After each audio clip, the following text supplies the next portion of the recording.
You can keep the blueprint. We will do the work. How we should call it biomedicine. Everywhere you live, biomedicine. President, we are you live, biomedicine. Fuck it, you live, biomedicine. Lion of Africa, biomedicine. Africa, black diamond, biomedicine. The face of Africa, biomedicine. Liberia's pride, biomedicine. Bekube, you there, biomedicine. President, we are you there, biomedicine. Bring it to our land, you there, biomedicine. Be papa, you not small papa, biomedicine. You fellow mentor, papa, biomedicine. Did you love for you use it, Joseph? Now make the road looking like my water. That is in your love boy, you use some problem. That is in your love boy, you use in puncher. Country giant, you are a lion. Your better medicine, it get you. Your better medicine, it get you. So it get you, that why it cure you all the roads. Logging down, it you. No community, it you. We are it you. All the summer roads. Everywhere, you there. Biomedicine. President, we are you there. Biomedicine. Fuck it, you there. Biomedicine. Lion of Africa. Biomedicine. Be papa, you not small papa, biomedicine. Liberia's pride. Anything they do, now, this our time. Now, we will change things around. Mr. Groundbreaker, no shaking. Anywhere you break ground, that road facing. Be the job, be the job, be the contract tire. Be the job, my road medicine. Lion of Africa. Be the job, be the job, be the from counter to sweat break ground. From ara to ETB, we will face rose. From fundamental foya, we will face rose. From side to the Rawachi, we will face rose. From Rawachi to Maryland, all of the counties. You will dwell, Mr. Biomedicine. You will dwell, Mr. Biomedicine. You can keep the blueprint, we will do the work. You can keep the blueprint, we will do the work. When no go rough, when I can't to time. When no go rough, when I can't to time. Biomedicine, aka biomedicine, giving the room for the citizen. From nothing one end to the other end. This paper that I want to work. End of the block on the hard they work. Not completely, I've been working. I've been problem I wanted to finish. Join hand that way together. It will be easy when we together. Opolu, you. Bangazete, you. We cannot you. Green Vesete, you. I need to wreck you for the power get. Don't let that drip to a mom be fair. Yeah. You don't know hope that we get. You will do Mr. Biomedicine. You will do Mr. Biomedicine. How we should call it biomedicine. Everywhere you live, biomedicine. President, we are you live, biomedicine. Fuck. You use it, Joseph. Now make the road looking like my water. That is in your love boy, you use some problem. That is in your love boy, you use in puncher. Country giant, you are a lion. Your better medicine, it get you. Your better medicine, it get you. So it get you, that why it cure you all the roads. Logging down, it you. No community, it you. We are you. All the summer roads. Everywhere you there, biomedicine. President, we are you there, biomedicine. Fuck it, you there, biomedicine. Lion of Africa, biomedicine. Be papa, you not small papa, biomedicine. Liberia's pride. Anything they do, now, this our time. Now, we will change things around. Mr. Groundbreaker, no shaking. Anywhere you break ground, that road facing. Be the job, be the job, be the contract tire. Be the job, my road medicine. Lion of Africa. Be the job, be the job, be the from counter to sweat break ground. From ara to ETB, we will face rose. From fundamental foya, we will face rose. From side to the Rawachi, we will face rose. From From Rivergy to Maryland, all of the counties. You do it, Mr. Barrow Medicine. You do it, Mr. Barrow Medicine. You can keep the blueprint, we will do the work. You can keep the blueprint, we will do the work. When no go rough, when I can't to time. When no go rough, when I can't to time. Barrow Medicine, aka Barrow Medicine. Giving the road for the citizen. When nothing one end to the other end. This my pit, then I want their work. End of the block for the hard they work. Not completely, I've been working. That real problem I wanted to finish. Join here, let's wait together. It will be easy when we together. Opolu, With you, Bangazete, with you, Ricano, with you, Green Vesete, with you. I need to wreck you for the Barrow there. Don't let that drip to a mom be fair. Yeah. You don't know what that will get. You will do Oh, it, Mr. Barrow Medicine. you will do You it. do Mr. Barrow Medicine. I wish you call me Barrow Medicine. Everywhere you live, Barrow Medicine. President, we are you live, Barrow Medicine. Fuck it, you live, Barrow Medicine. Lion of Africa, Barrow Medicine. Africa, Black Diamond, Barrow Medicine. The face of Africa, Barrow Medicine. Liberia's pride, Barrow Medicine. Where you there, Barrow Medicine. President, we are you there, Barrow Medicine. Bring it to our land, you there, Barrow Medicine. Be papa, you not small papa, Barrow Medicine. You feel mental, papa, Barrow Medicine. You can keep the blueprint, we will do the work. You can keep the blueprint, we will do the work. When no go rough, when I come to time. When no go rough, we will do the work. You can keep the blueprint, we will do the work. I wish you call me Barrow Medicine. Everywhere you live, Barrow Medicine. President, we are. Kindly hit pause the share button, share with friends, share with family members. Let them know that we are here, right? It's going to be very, very, very interesting this evening, this afternoon, this morning. Wherever place you find yourself, it's going to be very wonderful. Barrow Medicine. You there, Barrow Medicine. President, we are you there, Barrow Medicine. Bring it to our land, you there, Barrow Medicine. Be papa, you not small papa, Barrow Medicine. You feel mental, papa, Barrow Medicine. Did you love boy, you use it, Joseph? That make the road looking like my one time. Gotta see your love boy, you use some problem. Gotta see your love boy, you use in puncher. Country giant, you are a lion. Your better medicine, it get you. Your better medicine, it get you. So it get you, that why it kill you all the roads. Logging down the queue, no community. Yeah, so kindly hit for us the share button. All the summer roads. Everywhere you live, Barrow Medicine. President, we are you live, Barrow Medicine. Fuck it, you live, Barrow Medicine. Lion of Africa, Barrow Medicine. Be papa, you not small papa, Barrow Medicine. Liberia's pride. Anything they do now, this our time now. We will change things around. Mr. Groundbreaker, record, no shaking. Anywhere you break ground, that road facing. Be the job, be the job, be the contract tire. Be the job, Barrow Medicine. Lion of Africa. Be the job, be the job, be the from contact to Swedru, no breakground. From RIA to EFW, we will face rose. From Fundamental to Foya, we will face rose. From Swed to the Rawachi, we will face rose. From Rivergy to Maryland, all of the counties. You will dwell, Mr. Barrow Medicine.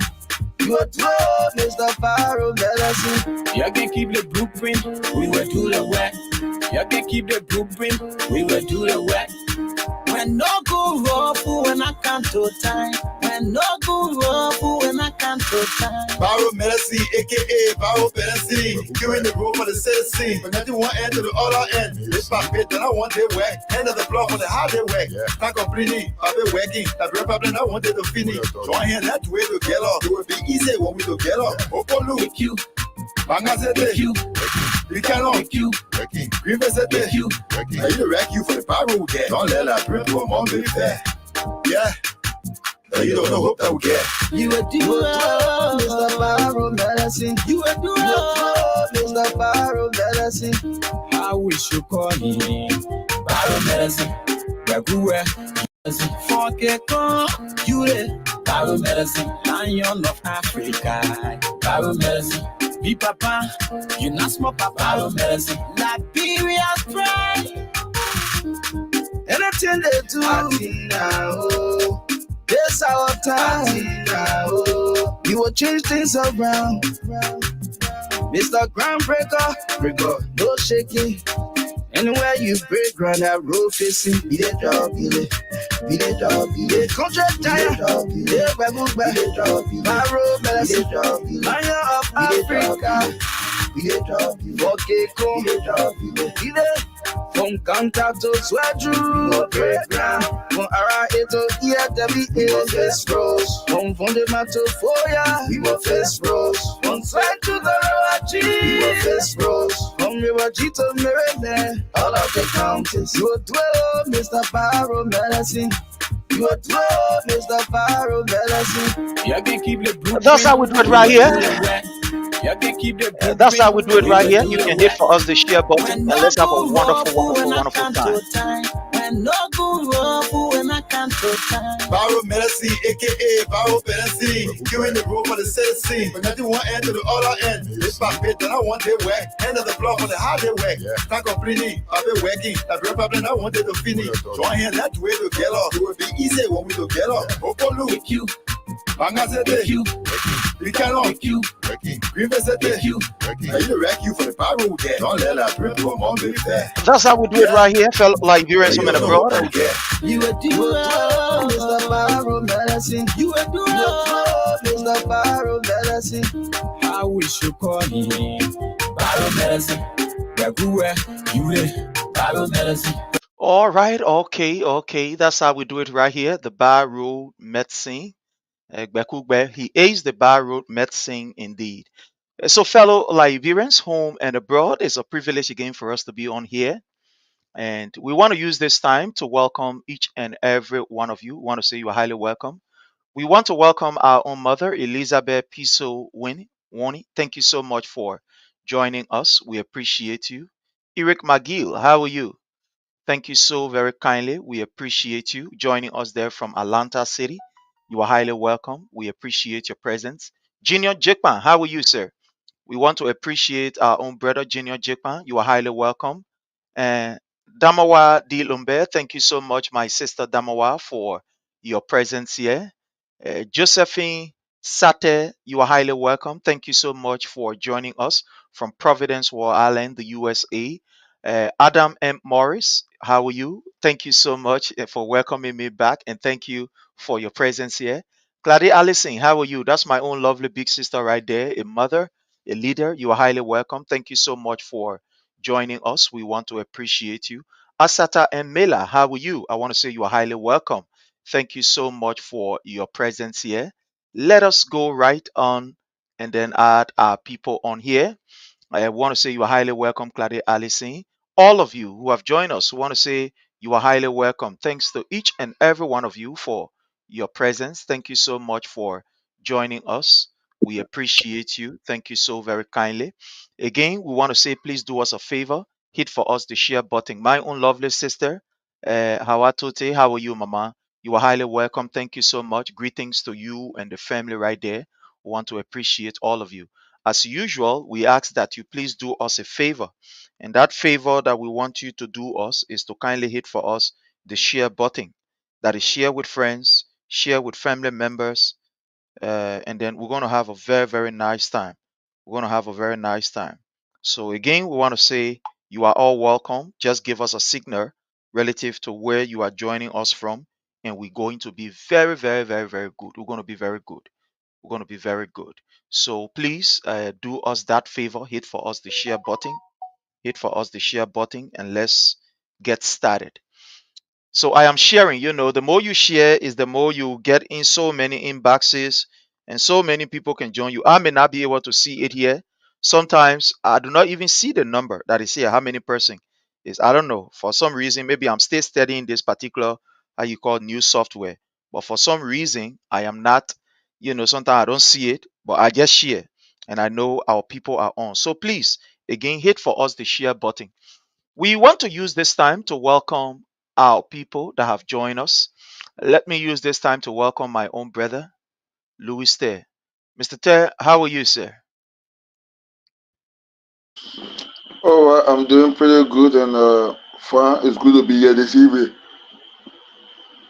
That's great. So how's the family? How's the family? How's back home? Yeah, everybody is okay. Things, everybody is okay. Family is doing good.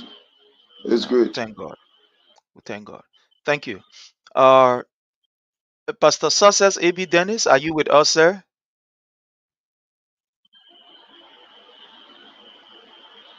All right. So I think he's trying to take some, actually he taking some, I don't know, but he trying to make sure that his environment is clear, because he don't want to give us that distortion from the back. But again, we want to say welcome to all of you. Very soon, our people will be joining us. Want to say welcome to each and every one of you, and thank you so much for joining us. Well, as usual, when we come here, we discuss issue relative to Liberia. And today there are several issues on our plate that we are going to be looking at, ranging from the death uh, that occurred in Nimba County, just from sometimes we don't even want to say it, but where's that? We got to say it again, from a police officer, a fist fight that erupted between two police officers that led to the death of one of them.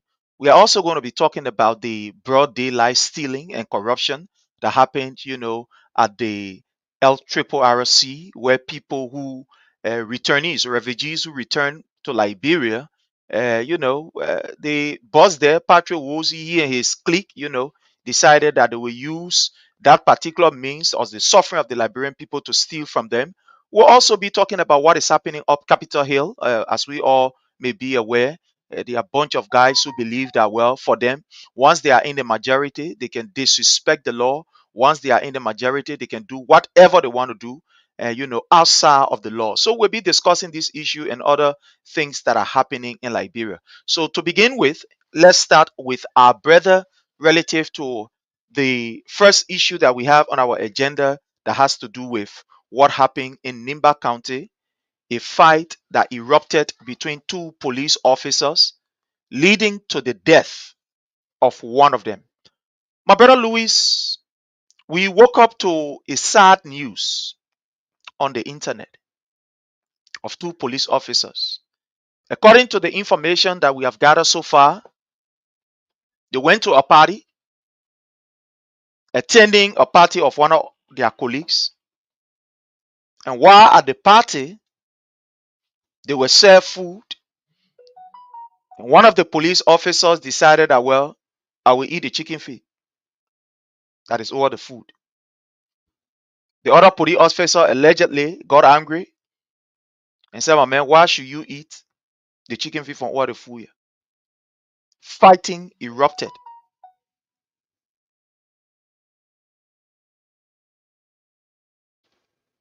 Fighting erupted. And at the end of the day, we saw what happened.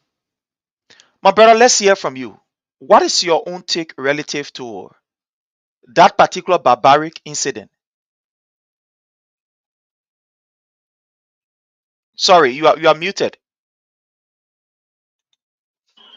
It's so unfortunate that our officer met his atomic death unexpected. Liberians are concerned.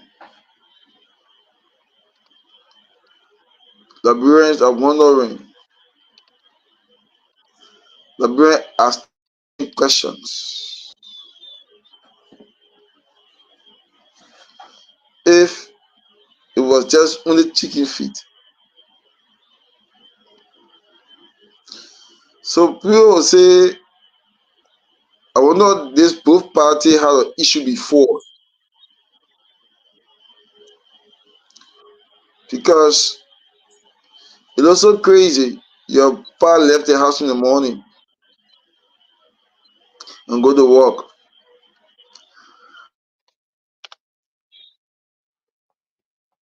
Because chicken feed, the power go fire chicken feed die. It's frustrating, but also show how indeed our people are suffering. If a police officer can for chicken feed, that need to the bring a spinal cord one person, what more about ordinary Liberians who are not working? What more about them? What are they going? What we don't know what they're going through a day. If someone working can be fighting for chicken feed, the person not working, what do they fight for? So Liberians are concerned. It just show how people are suffering under this administration. It show how people are not satisfied with the way in which the government is inheriting this country. But the overall Liberians are still asking questions. If the person working can fight a chicken feed, what more about the person not working? They can tell you how the country is getting difficult day by day. How things is getting hard every day. But we're going outside, everything will be okay. Thank you so much. Thank you so much, my brother. If Liberians, the ordinary people, are witnessing people who are supposed to be protecting them, fighting for chicken feet and killing themselves for chicken feet, then what will the ordinary people be fighting for? We know there is no transportation in the country. People are being laid off their jobs. Family members are not even able to send their kids to school and etc. But let's hear from our brother. My brother, welcome. Welcome, Jake. How are you, sir? Thank you, brother. My name is Cookie. My name is Cookie. Oh, okay, thank God. That's great. So, my brother, let's hear from you from your end relative to the incident that happened. A police officer lost his life. Let's hear from you, sir. Friends, we get let's say 5 more years and 2 months to this government. Friends, let me tell you something. If you look at that death, whatsoever that happened, is happening. But I'm surprised to see chicken feed story going viral concerning police officer. To tell you the position our country has reached. I told you people, followers, whosoever, I can put my money off for anybody to debate it. Anybody from any angle. I told you all about for people nation. Please, okay, I'm sorry for intruding, but I want you guys to please do me a favor. I want to try something. There's a new software I'm trying. Can you turn your phone on a kind of, vertical angle? Sorry, horizontal angle instead of V. Yeah, you just, okay, fine. That's good. Yeah, that's good. That's good. Yeah, so just turn the phone. Okay. That's good. You get it. You get it, Jake. You get it. You get it, Jake. So, Pastor Dennis, just turn the phone the same way too. Oh, okay, that's good. We are there. We are there. Yeah, thank you. Go ahead, sir. Go ahead. Yeah, first I say anybody can debate me. Like those of whole nation. Take regard our natural resources. All our natural resources plummeted. Look at the iron. Se- Over over 75 years ago, Lamco, the Swedish American company, they finish our iron. Let me tell you, what they do. Iron mineral grow, mineral finish. It happens every country around the world. So look at our rubber, look at what timber industry. They cut all the trees since Charles Taylor time. They cut all the trees. They never plant trees. Our industry, our timber industry was a billion-dollar industry. And they challenge anybody to any government that comes to power, they will struggle. They will struggle on the front real idea. It's not easy. Our society is a poor society. And we're growing. Let me tell you, why a lot of people never got concerned about doing the trouble act, trouble, turning in our population will less. So the government at that time could continue the people with the lack of resources. But now we get vast people now, 5 million plus people. So you see what's going on in the country. So we gotta be smart, we gotta be creative to see what we can do for the next generation of human.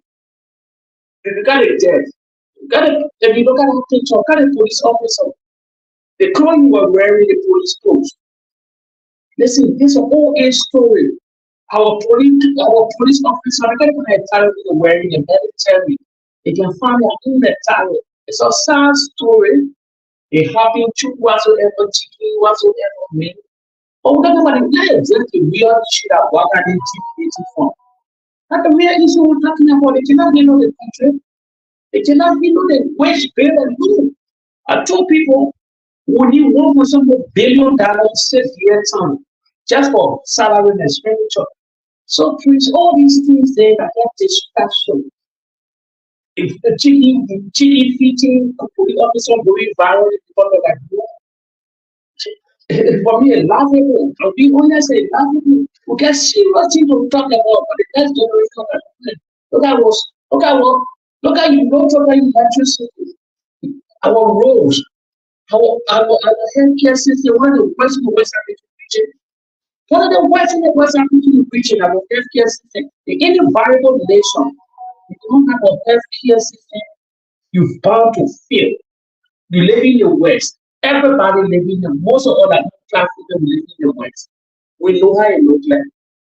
Any people that come to power, any presidential candidate around the world, we talk about healthcare, security, and development, electricity, whatsoever. Our society is broken. We need serious help. We need to come together and put aside the differences. Or else we will suffer greater. What we to see right now. Wow. Or else we suffer. Somebody said you've been too, I don't know. The person said you've been too mean because uh the police officers are also Liberians and they too deserve to be talked about. But thank you so very kindly. Thank you so very kindly. Thank you. Let's bring in our brother Frank. Let's bring in our brother Frank. My brother Frank, you are welcome and thank you. Let's bring in Pastor Dennis. Are you with us? Are you okay now?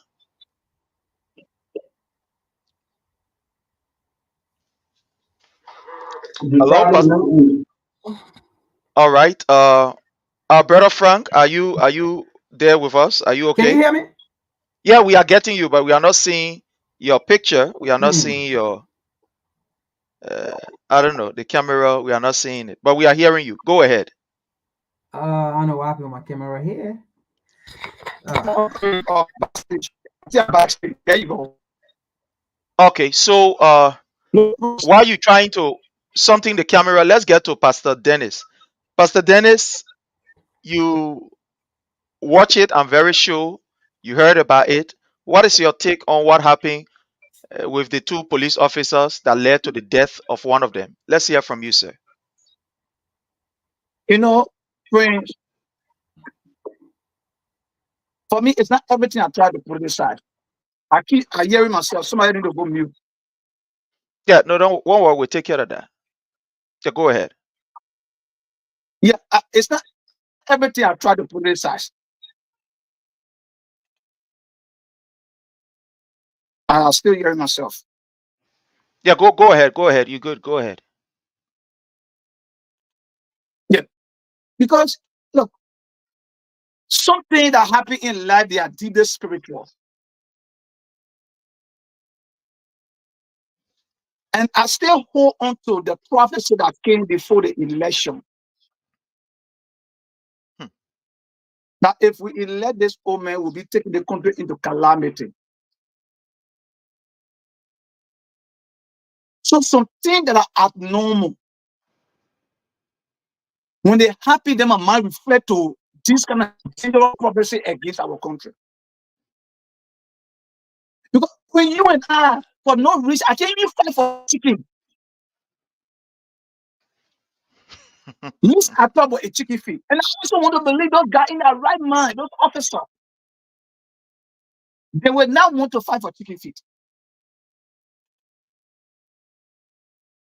If you ask your guys now why you see you guys did what you did, I guess they regret it. They might not even be able to explain to you why they did what they did.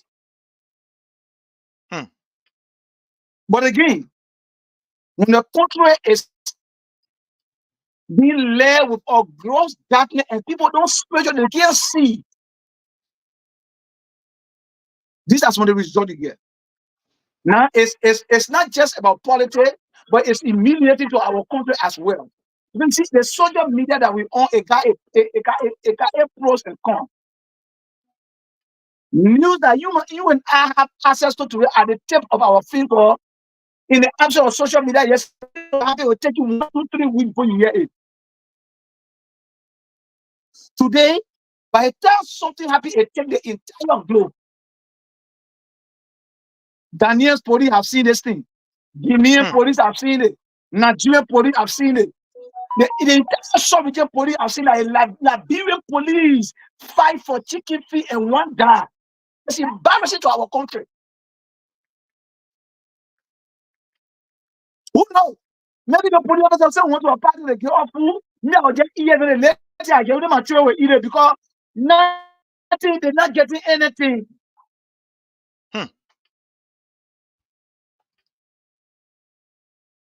May who have everything to leave us in the morning in the morning come to as an unparty police officer. We're not still so low to this country to go fight for chicken feed. The poverty is killing our people in our country, and some of these things are the result of poverty. Wow.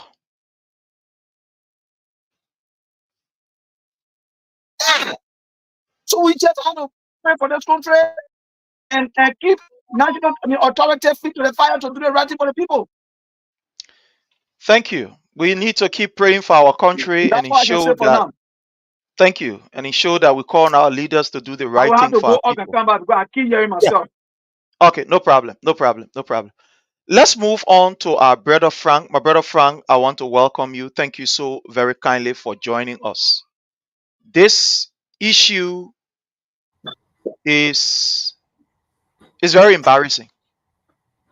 Like Pastor Dennis rightly said it, the whole world is watching us. The whole world is looking at us. People spend money, good money to train these police officers. At the end of the day, we are seeing that police officers are being now reduced to beggars. People who are now in Liberia riding back, they say almost like the police officers now, that the people who riding back and taxi drivers are the one paying police officers. We saw another video where a police officer fighting somebody. The video here, that video, I don't know. I don't want to play that video. We just talk about it because it's too disgraceful. Fighting somebody for money, you got to pay me, you got to get my money. The driver said no. To the extent that people got to go there. My brother, let's hear from you on this. Thank you so much, Brother Prince, and to the audience and to my great panelists. You see, in life, you see, in life or in a nation, right, where most of the time I hear people saying, right, why can't we just move on and forget about the past? People that usually says that, right, let us just move on and forget about the past. Those are the kind of people who are limited in their knowledge and, to be specific, who do not understand what it means to move forward. Because the reality here is you can never, ever in life move forward if you don't recognize or if you don't reconcile with the past. Never. You can never, unless you don't have a past. But as long as you have a past, you can never say, let's forget and move on. Because the past guide us. The past direct us. The past is a companion, a dictionary, right? A book that we can reflect to. There is no nation on this earth, planet Earth, even this great United States we live in. They can never ever leave their past behind, because they always go to the past and see what they did wrong, and then see what they can improve on. And that's how a nation survives. That's how people survive. No nation can move forward without the past, because the past directs us to success, and the past motivates us, and the past will guide us in a way that we can never keep making mistakes, because it will always remind, oh, no, that's a wrong path. No, don't go there. No, you know, that's what you did. Always. Now, the past 6 years, we preach and we preach and we preach, and we could no longer preach. To the extent people could not listen. In fact, they insulted us. They called us names. All kind of things that you can think about. All the adjectives in the book, in every book, they use it on us. They said we were stupid, we were dumb. In fact, anybody at that time, you speak in favor of TDC, they will say you from a dumb party, you from a dog party, you dodge like the man you support. All kind of words they use on us. Now today, if we are to turn the table around, I am sorry, because even my people, I know most of them, my family, they supported that party. But the reality here is, if we are to turn the table around today, all the objectives they use on us, were they referring to themselves? Because this is the government that they said everything was good, everything was bread and butter, and they brought this government in. Now, today, we have that government that is on the negative side and performing negatively, to the extent the equilibrium that President Weah built that was going up, that equilibrium is now coming downward. Instead of moving forward, upward, we are coming downward. Now, you see what happened in Liberia. Let us be realistic here. Be not deceived. God is not mocked. You can't play phone out of God, and you think you're going to pray. You look, Liberia, let's be realistic here. You will fast, you will pray, it will not work. Because you have already fasted, you have already prayed for this government, for this presidency, and it was given to you. And you come back again to go and sit down to ask God, oh, we come back to you to come and pray. No. What is happening in Liberia, Brother Prince? It is spiritual. It is not anything normal. I mean, I heard you, I think yesterday or so, you were saying something about the churches, or today, you know, the churches or council or whatsoever. They are all silent. They are not talking. Yes, in some other way, right? We can say they were bought during President George Manneh Weah time, because we saw the churches roaming all around. We saw the churches protesting. In fact, these churches, they were political pastors. In fact, they will lead the sermon, they will preach politics to their congregations, and then before they leave, politics will be the sermon for that Sunday. They did it. Even the Imam, the Muslim, they all did it. They were into politics. Now, does that mean they were being bought? Yes, to some extent. We will say it because the American ambassador Alata McCarthy said it.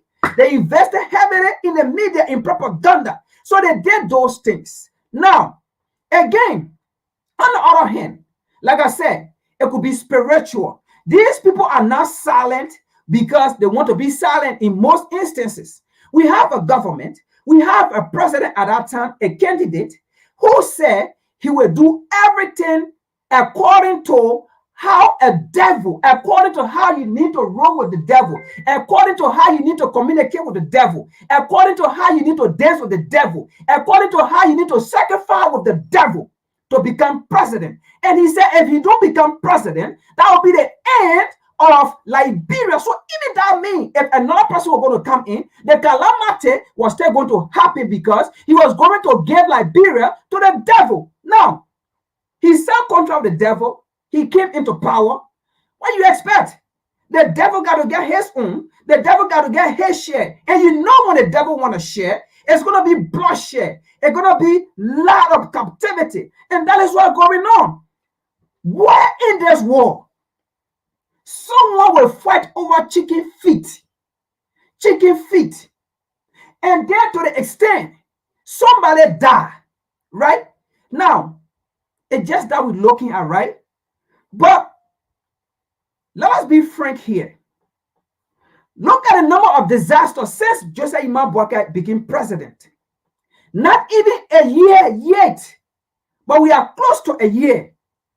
Come the number of disasters. For example, in rainy season, look at rainy season and you see fire. In rainy season, fire to the extent to say we are in dry season. So imagine what's going to happen in dry season. Not just that. Accidents, car. I mean, a lot of stuff went on and killing. A lot of stuff went on. Police brutality. A lot of stuff went on. All of these things that we experience. And to the extent, the same government cannot even talk. To the extent they said President George Manuel Weah was silent in everything. He couldn't speak. But now, what is this government doing? Everything that has been happening in our nation, this government has been silent. All right? Now, we Thank you. and we are experiencing it. And we will live with it for the next 5 years, 2 months. It is something that we will not do away with. It is part of us. Let us go through it.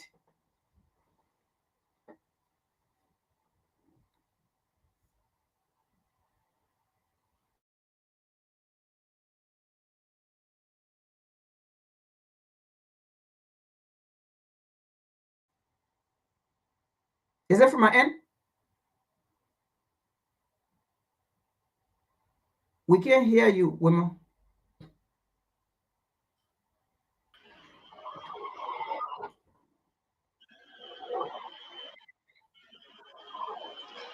I'm not hearing anyone.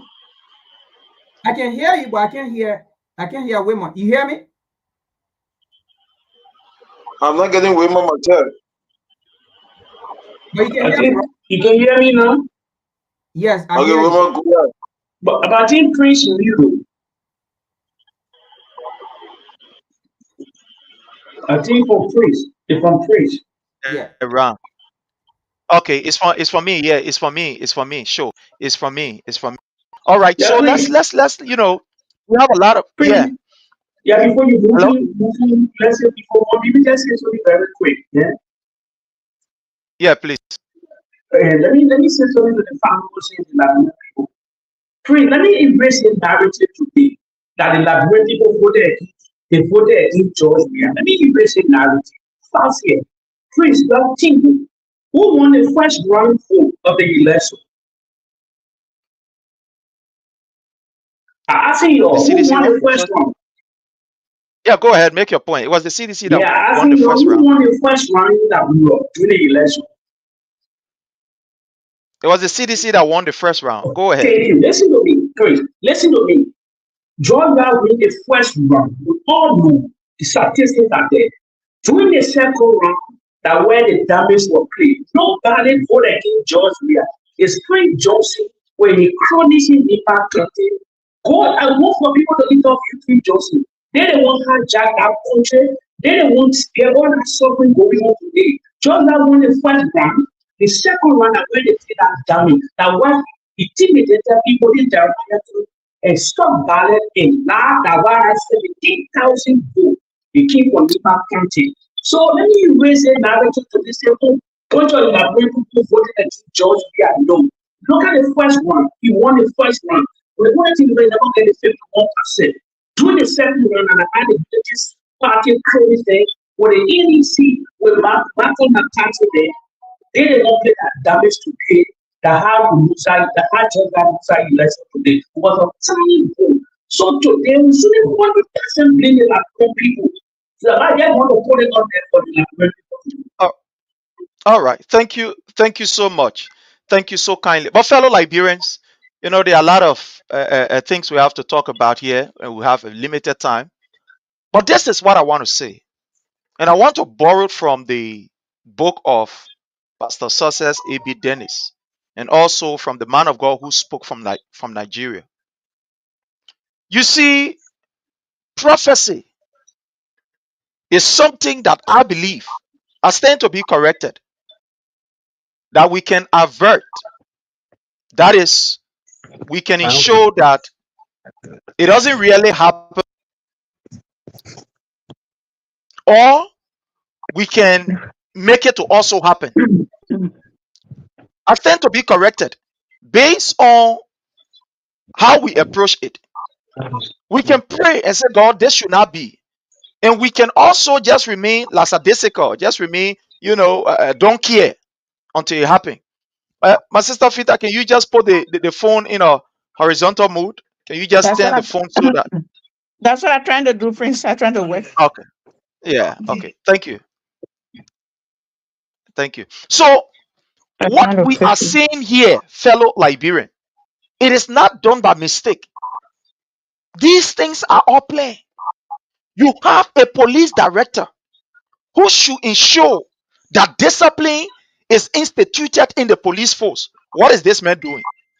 And on Facebook, he creating content. The police directorate that should ensure that police officers abide by the handbook, because these were some of the things they said. They said that President we had, how you call Patrick Suru there. Patrick Suru knew nothing. He has no idea about policing. But we did not see police officers fighting over chicken feet. That we did not see. According to them, President we had Patrick Suru there who know nothing. He didn't even know how to talk. He didn't even know how to speak English. But what we saw under that particular regime, it wasn't police that was going to how you call the place King Joe to go and kill people. We did not see it. We did not see the Liberian National Police harassing and kidnapping investors. We did not see it. We did not see it. Look, fellow Liberian, calamity has before our nation. Those of you who can pray, pray. Those of you who can talk, we talk. But it's a pure calamity because the things that are happening, it is unusual. It is unusual. Very unusual. For police to kill people, nobody to account. Up to now, nobody has ever accounted the police. Oh, wow, nobody thought anything. Nobody. The people committed a crime, they walk away free. Everybody walking by themselves. Nobody get time. At the end of the day, the justice minister wrote on a paper and said, we get the people where die, we get their family them $5,000. And with that, we're sitting down and think that all is well. Look, fellow Liberians, this is not natural. Whenever you choose to go your own way against the word of God, the people can suffer. We will suffer. We are all involved into it, even though we are distance away from motherland, but we are involved because you know how it has affected our budget. Our budgets are seriously affected. It is seriously affected. Look at your children are not going to school. The people who should be protecting you, they are now fighting and killing themselves or chicken feed. Like my brother, how you call or Louis said, think about what was happening to the poor people. If the people who should be protecting you, they're dying over chicken feed, they're fighting over chicken feed, they have much more than you, the common man. When you in the market, somebody tell your thing, you say row, row, row. What will become of it? Just imagine what will become of it. But again, fellow Liberians, it is what it is. All we need to do as Liberians is to ensure that these people do what is right and do it for us. They need to work for us. But we have become so lackadaisical. So at the end of the day, these things will happen. Instead of police officers fighting the people who is responsible to pass law for their salary to increase, them doing it, that I said the fighting. Instead of police officers ensuring that these people who are supposed to pass law, that they can be protected, they are not doing it. All of them saying that they fold their arms. So guess what happened? The calamity now is upon the people who are supposed to protect us Instead of protecting us, they are not even protecting us. They are stealing from us and killing themselves. We have a long way to go. A very long way to go. Let's give ourselves 30 seconds as we round up on this issue and go to the next issue that has to do with the El Triple RLC corruption saga. You are giving 30 seconds. Let's start from our brother, Jake, and then we'll go to our brother, uh, Louis, and then we come to Pastor Dennis, and then our brother, Frank, will close it for us, and we move on to the LPRC saga. Let's go ahead, sir. Yeah, praise you said one guy said I should have sympathy for because they are all policemen, they are all people being. Yeah, we all know police are all people being, but because of it, because the one they're trying to say, because the government not doing nothing for the police. So, thing that chicken feed business and all these things, they sorrow for the devil, so everybody is so restless. And I mean it that kind of way, as a follower say.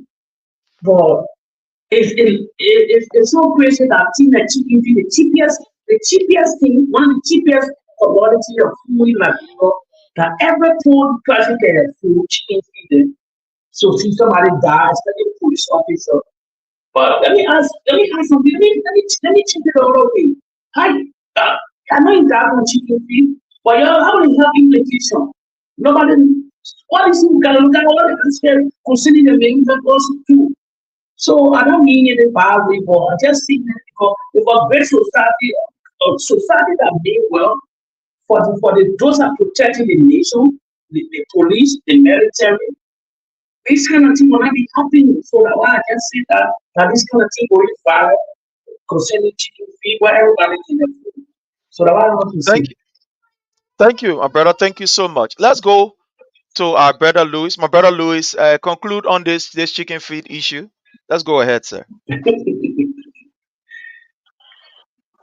I said in my earlier statement, it's so disgraceful. Disgraceful.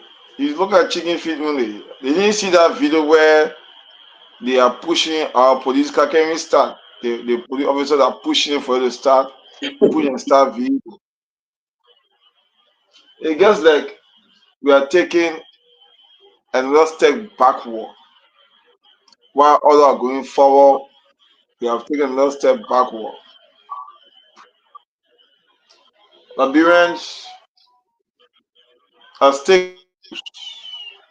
They don't know where to start from.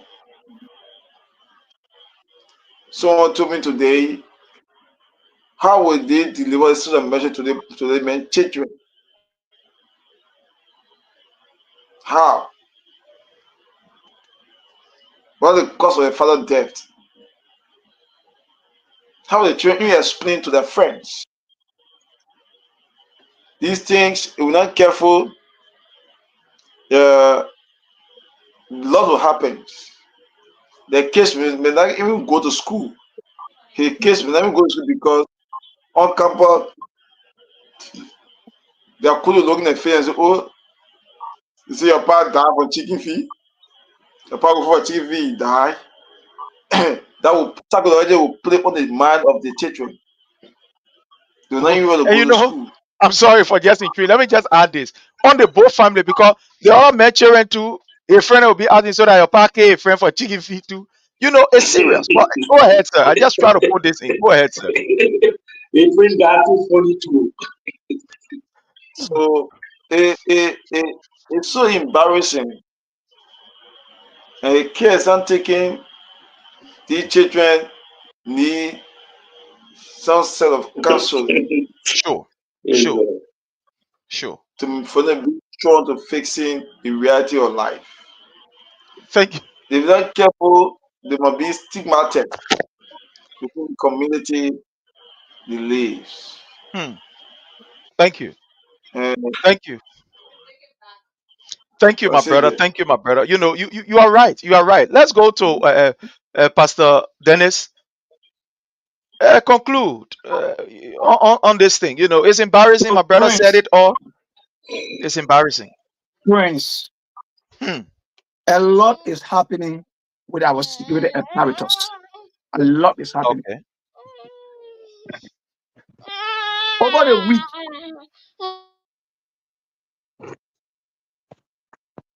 over the week, Prince, you saw a police vehicle was set ablaze. A police vehicle was set ablaze. I was made to understand, or I was told, that this guy went on some accident scene, quote unquote. They said, the bus driver, the citizens said the police, aided the bus driver to escape after he got involved into an accident and killed people. Now, the information we got is that the police wanted to leave the scene, but because their car was pushed inside, they were in the process of pushing it when the citizen brought up their copies. See how embarrassing it is? When national care is at a high level, we are supposed to safeguard life and property. They're pushing cars. Yeah, I'm sorry. Let me. Says Vita, it's okay. You can just. Says Vita, you can just leave it in the direction that it's in. Later on, we'll solve it. Yeah, you can just leave it in the direction. You can just leave it as it is. No problem. You can let it be in that position. Okay, fine. That's good. Let it be in that position. We'll solve it later on. Because they want it too complicated to now. I don't know how you got it. No problem. You just Go ahead, Pastor Dennis. Go ahead, sir. Today, I don't know if you guys saw the video trending on the social media. A police officer jumping in a car in a front seat to a driver, jackpot the driver, and was fighting the driver. This government is no longer respected. No longer respected. But the first country of the country can breach our law and abuse every side of our constitution. What was the policeman down there? He doesn't care. Enter the car to the point that citizens when they were jacking him off the car. And one police officer came, said, "Oh, Jeremy, your staff, I'll put him in also." This is on the social media. Where our country heading? This I think you get when you pronounce to say, "I will dance with the angel to be a president." Instead, you said you will dance with the devil to be a president. And now everything that comes from the devil can be a consequence. And that's what we are going through as a nation. Wow. That's why we are going through as a nation. Everything that comes on, comes on with consequences. Again, we want to welcome our sister Vita. Thank you so much for joining us. We begin by looking at this issue of the news that is, all around the place. 2 police officers got into a face fight. One of them, unfortunately killed his friend for chicken feet. Let's hear from you, Mama, as we, go to our brother Frank. So, Brother Frank, let's just give us the opportunity so that she can just make a point and you will conclude before we move on to the next issue. Let's hear from you, Mama. First of all, how are you doing this evening, my people? How are you doing, sister? Yesterday I made a short video on it. And then today I could hear that the man is dead. As his nurse, if somebody's spinal cord is breaking, that's it. There are 2 things. Death or you're in a wheelchair, handicap. And not even finished from my mouth. The man is dead. I mean, Liberian government, what is going on over there? We thought you came to rescue, but you guys are here to kill. What kind of name you get yourself that is turning around? People were happy to see you. People were glad and rejoicing. How can a police officer go fight over a piece of chicken feet? Chicken feet. That bee had a leader, so I'm gonna be the one to eat a chicken feet. What is food? Now the man die in your hand now. What the face you got now? Will you still be eating the chicken feet? What kind of government come to power that people losing their lives on nonsense, unnecessary things? What a man family, what is the explanation they get to tell people or their children? Tomorrow that your father is dead because of a piece of chicken feet in Kobosha. Shame on Joseph Boakai and his family is all true. As a mother tonight, I'm so pissed. I am a mother, I have 2 boys' children. What is that? The police officer that died now with her mother, whether she's still alive, did she get what it is? That she will explain to people my son died on a piece of chicken feet. Liberian, this is why you're asked for and why you're getting.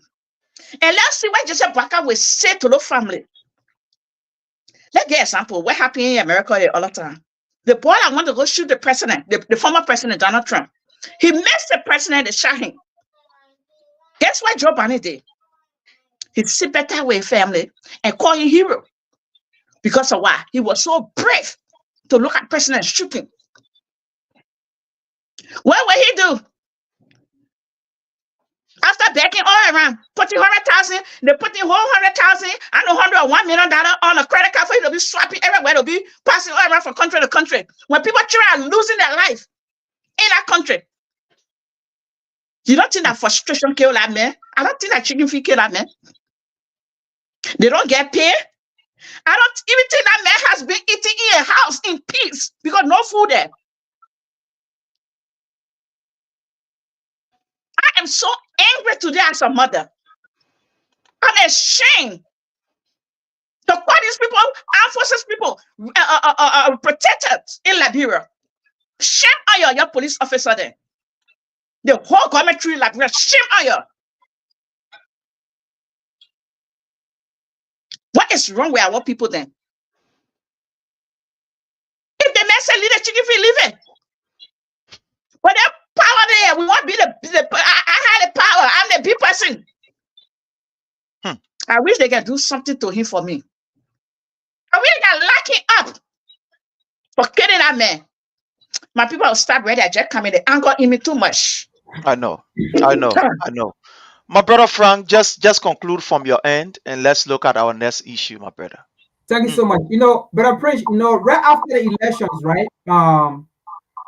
We came back on social media here and people they said we were frustrated, we were sad, we were crying, we were this, and they call all kind of names again. And we came on the same platform and we said we are not sad, or we were not sad because CDC lost the election.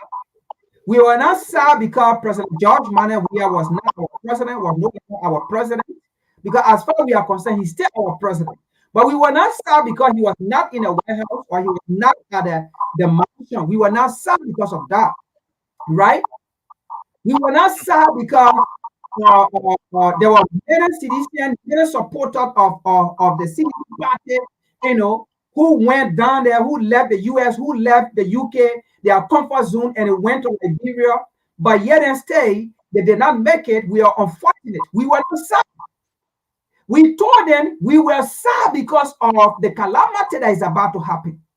We told them we were sad because of the disasters that are about to happen. We were sad because we told them you put an uncertainty in power and you left what's supposed to be there and you put somebody that's not supposed to be there. We told them we were sad because we were about to be sad for another 6 years. We told them we were sad because Liberia, instead of moving forward, Liberia is about to go backward. We told them we were sad because students will no longer have the opportunity to go to school. We told them we were sad because the democracy that has been created, that democracy is about to be wiped out. We told them we were sad because the freedom that you have, you will not have that freedom again, is about to be wiped out. We were sad because we told them you have a president. When you speak, he will be there. You had a president when you told him we were hungry, no food. He did everything by all means necessary and brought food, brought drugs. In fact, reduced the price of rice on a massive extent. Nation came to to Liberia to purchase bag of rice to take it to their nation. We told them we were sad because that is going to be no gold. And today, we are seeing it.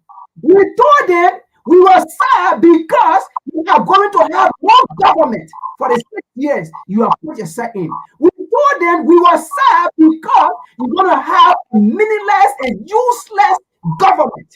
You called government. That's why we were sad. And that is what manifesting. Now, today, if we sit on media here, if we sit on platform and smile and laugh, it's not because we are laughing because Liberia is struggling. It's not because we are smiling because Liberia is suffering. It's not because we are happy because we see our brothers and sisters in this. It's not because we are doing it because we found ourselves in another man's land that we can wake up and still have a job to go to. No. We smile because we saw these things coming and we talk about it. No one listening to us. And today, we have a useless and meaningless government who do not understand the meaning of government, who do not understand the meaning of leadership. Because there is difference between politics or political and a leader. And that is what President George Manneh Weah said. He was not a politician. He was a leader. Because a leader understands the mandate, the will, the suffering of his or her people. A leader will go to bed. He will never sleep until his people sleep. Thank you, my brother. Thank you so very kindly. Thank you. There are other that we have to discuss. Thank you so kindly. So that is it, fellow Liberians. Our deepest condolences to the family of that particular fellow who lost his life. And it's a horrific thing, like our brother stated. I don't know what is happening now with the both family, but it's going to be very terrible for the children. You see what happened between two fathers? It is now going to the children. It will go down to the family members, because what people now will start saying to the children of these both, men is that, oh, and your part the people okay for chicken feed. Your part they knock down, it came for chicken feed. Another family member will see the man who did the act and say, oh, that your part came a friend for so it's just so it's just so terrible. But again, we pray for the best for Mama Liberia. We woke up to this news at the LRRC. All of you are aware. The President of the Republic of Liberia at the time, His Excellency President Dr. George Manneh Weah, made some serious intervention with the issue of Liberians in Ghana. He appealed to the Ghanaian government that there was a need for Liberia to put herself in place, have housing unit built, so that when some of these people come, they can be able to at least find themselves with their family and they will have a space. To our dismay, Mr. Boyka took over, did nothing to ensure that people that will come from Ghana or refugee that will be returning or whatever they will call them, that they have a befitting place. They went to Ghana, took the people from there, used the LRRC, sent enough money in the LRRC, millions of United States dollars, for LRRC to make the preparation, build a place that will be befitting.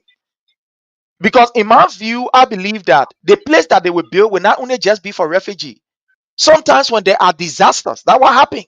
When there are natural disasters anywhere, those areas, if they were to build this place that maybe will look like place where human beings supposed to be, if there is any natural disaster anywhere, you can take the people who are affected and say you'll be here until the situation can be okay. But Liberia now, and the Unity Party government, Patrick Wozi, who is the boss of the LRRC, a Unity Party man, they have been stealing for long. So he jump on and say, look, let Bad Tapolin put it around, put stake there, let the people lay down here. These people spend millions of dollars in Liberian dollars and thousands in United States dollars. At the end of the day, we all saw what happened.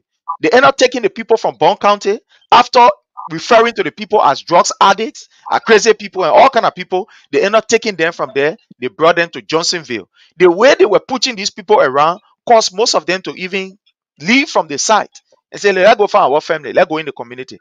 At the end of the day, this man was brave enough as LRRC boss to take the names of other people, put it on paper along with the phone number, take money and give it to people who did not even come from Ghana. All of us heard it on their own radio platform. We all heard it on their platform where they call people post are begging you, don't come and here. Me, I'm no refugee. And I come from no how you call Ghana. I've been here, I've been having a normal scene this year or that year. My brother, let's start from our brother Jake. We'll go to our brother Frank. We'll come to our sister Fita, and then go to Pastor Dennis, and go to our brother Louis. What do you make of this particular situation at the LRRC, where people are now stealing from even refugee there? Let's hear from you, sir. Yeah, Prince, probably most of us on the platform, we went as before we went to the Great America, West America. People went to Nigeria, all the places. Most of the time, we like great shape of. Let me say something. Why can't they just never prove a political point? Nothing else. Nothing else. They don't have to prove something to the president about the president on negotiating for other president. When you're going to win the second one, you're going to do another different ball game. So to prove these things, they decided for the Ghanaian government to say, oh, well, you can accept our people now. We can accept our people that live in the country for 30 years. Someone else that born like children, someone else even go from Libya. Someone else even go from Libya. Most of them were going there. Most of them grew up there smooth. Most of them speak the tree, they speak the Ghana language. So the United Party, I told you people, they give power now, they cannot control it. They don't know how to move around. So they just want to prove a point. They want to prove a political point to the president government that, oh yeah, we can bring these people, we can bring our people back to put them into places. So that why all that scandal last. That's also speaking of simple last. They wanted that money whatsoever. They wanted money. That I'm not saying for the internet at least the people are okay there.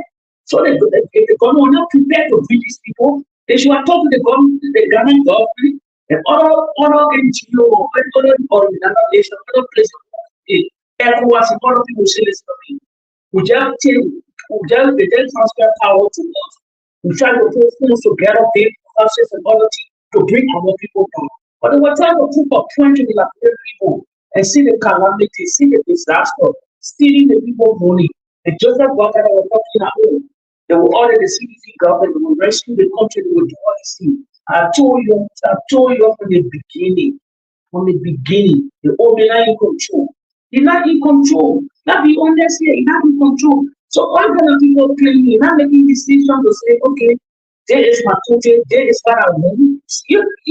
You gotta start because in our fire nobody, people just decide the only thing is that recently I call myself so proud and I teach you what he did because I want the same thing to the former president concerning all the ambassadors around the world that were now working on behalf of the country, was just taxpaying of money.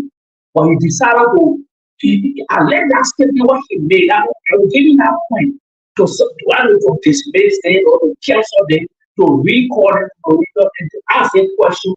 Then he told you people about the only thing I will say, I will give you credit for what you do. For that won't bring the people back. Those serious calamities of disaster, those are responsible for the people's funds. Joseph Bada need to call them, someone then to me, ask the question, if they steal the money, they should pay the money back on start. That's what I have to say. Thank you so much, my brother. Thank you so much. Let's hear from our brother Frank. My brother Frank, let's hear from you. We saw couples of papers, people going to the bank, signing for 100,000, some of them 80,000, all kind of different money. My brother, let's hear from you on this issue. Again, it is not a strange thing of what we are seeing happening in this already failed government, because at the time he was running for the presidency of the Republic of Liberia, it was the same man that told us about policies making.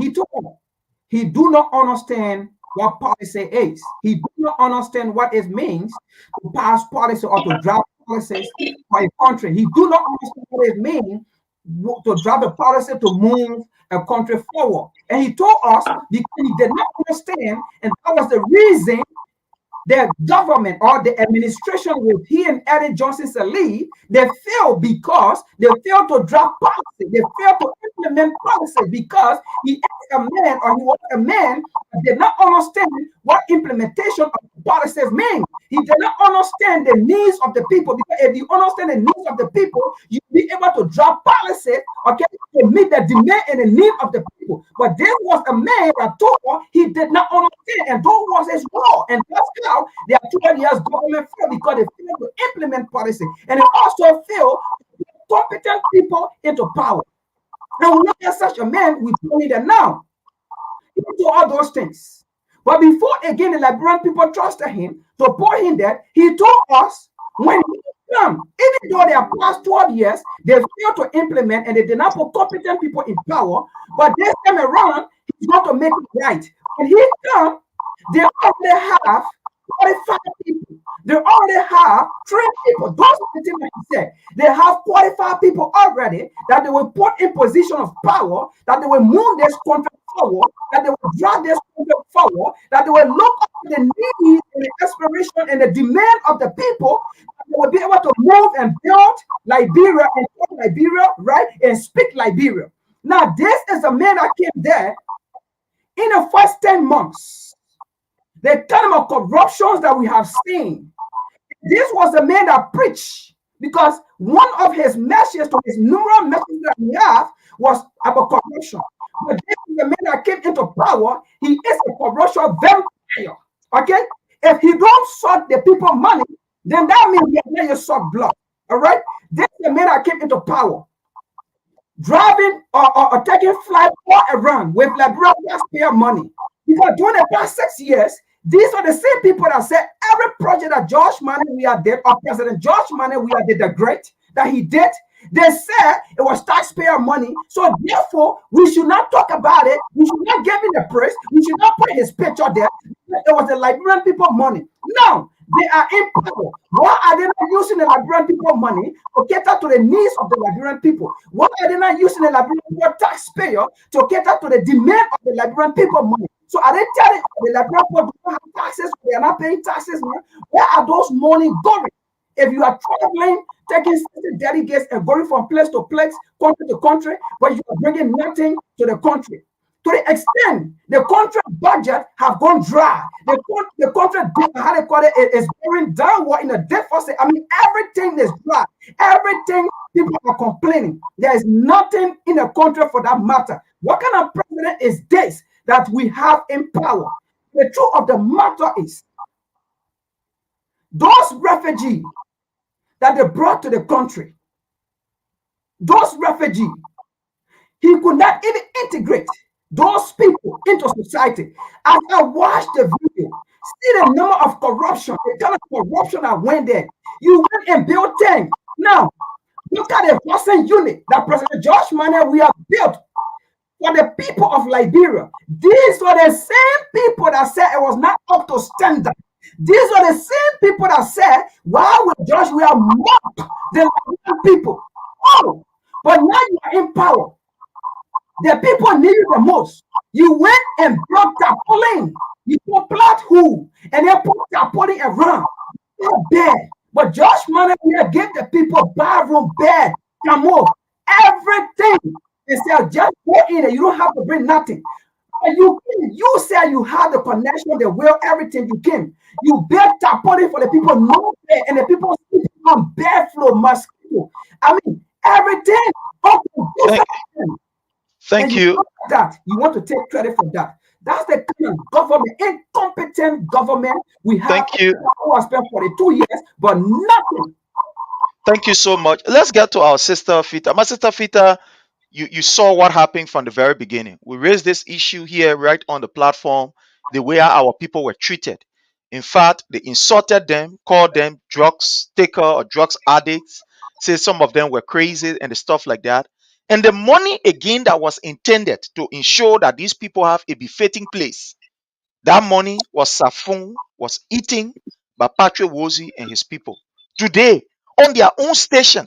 They are not calling people. Somebody say, "Don't come and need you. Me, I don't know about what happened here. I beg you, don't bring me here." They call it different need, put different need, and take money and give it to different people. My sister, let's hear from you on this. Yeah, Liberia. Liberia so interesting. You know, as if we could come every day, I got a lot to say to these people. The refugee thing we're talking about here, my own brother. My younger brother came from Ghana on the same trip to Morovia. You will not believe what they did to that little boy. They registered them, and someone else for collecting their name. So I told him, I said, the same thing used to happen to all in Ivory Coast. What pretend to be, you are not one of those people.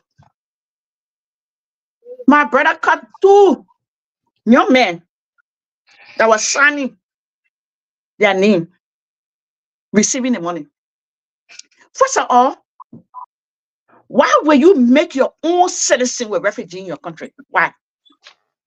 They return back home.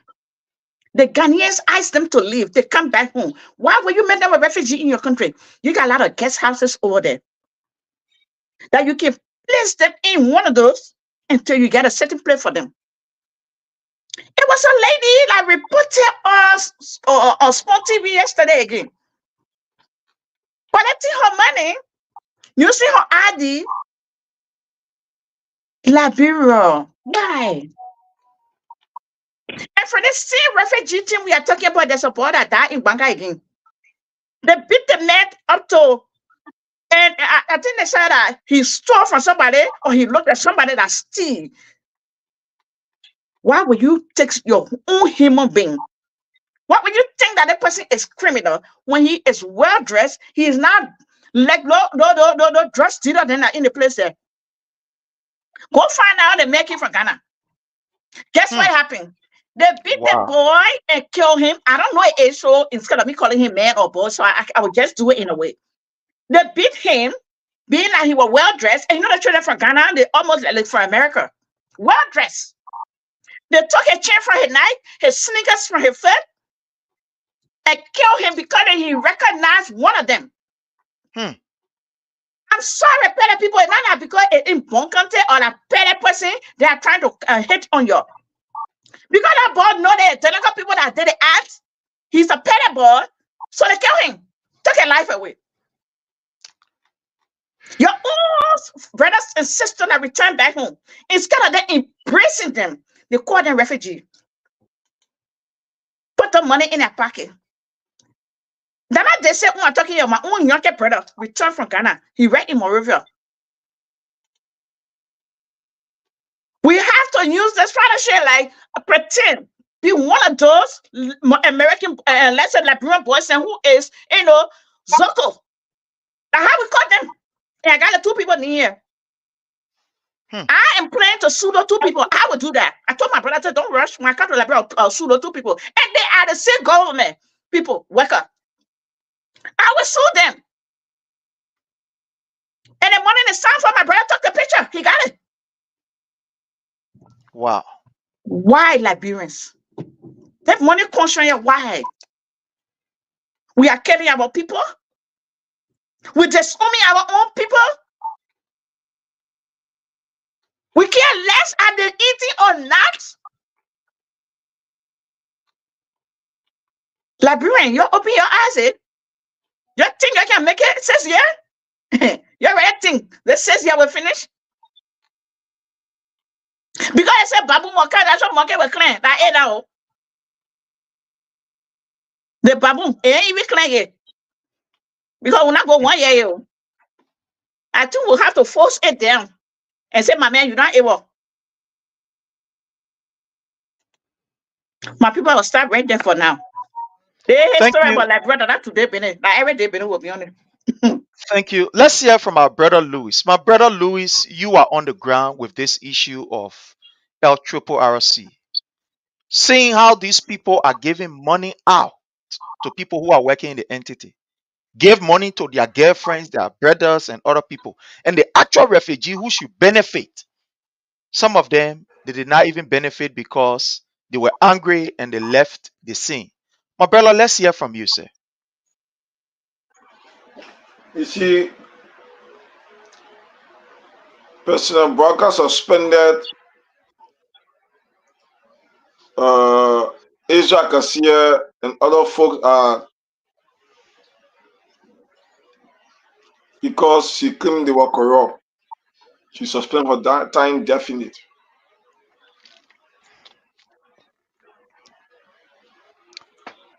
People who he claimed that they served the past administration, he suspended for time definite on the act of corruption, according to him. Yeah, this issue with the LTPRC boss linking to corruption. These people decided to loot our country.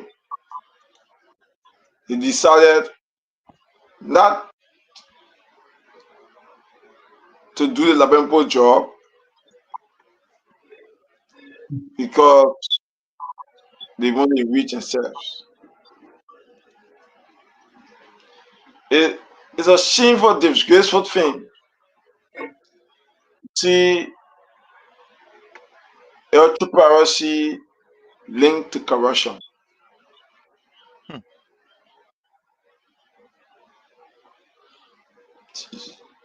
It is a calculated crime. The guy's doing very well. Bringing people from Ghana to Liberia, it will cause a lot of issues. So they have to use that means.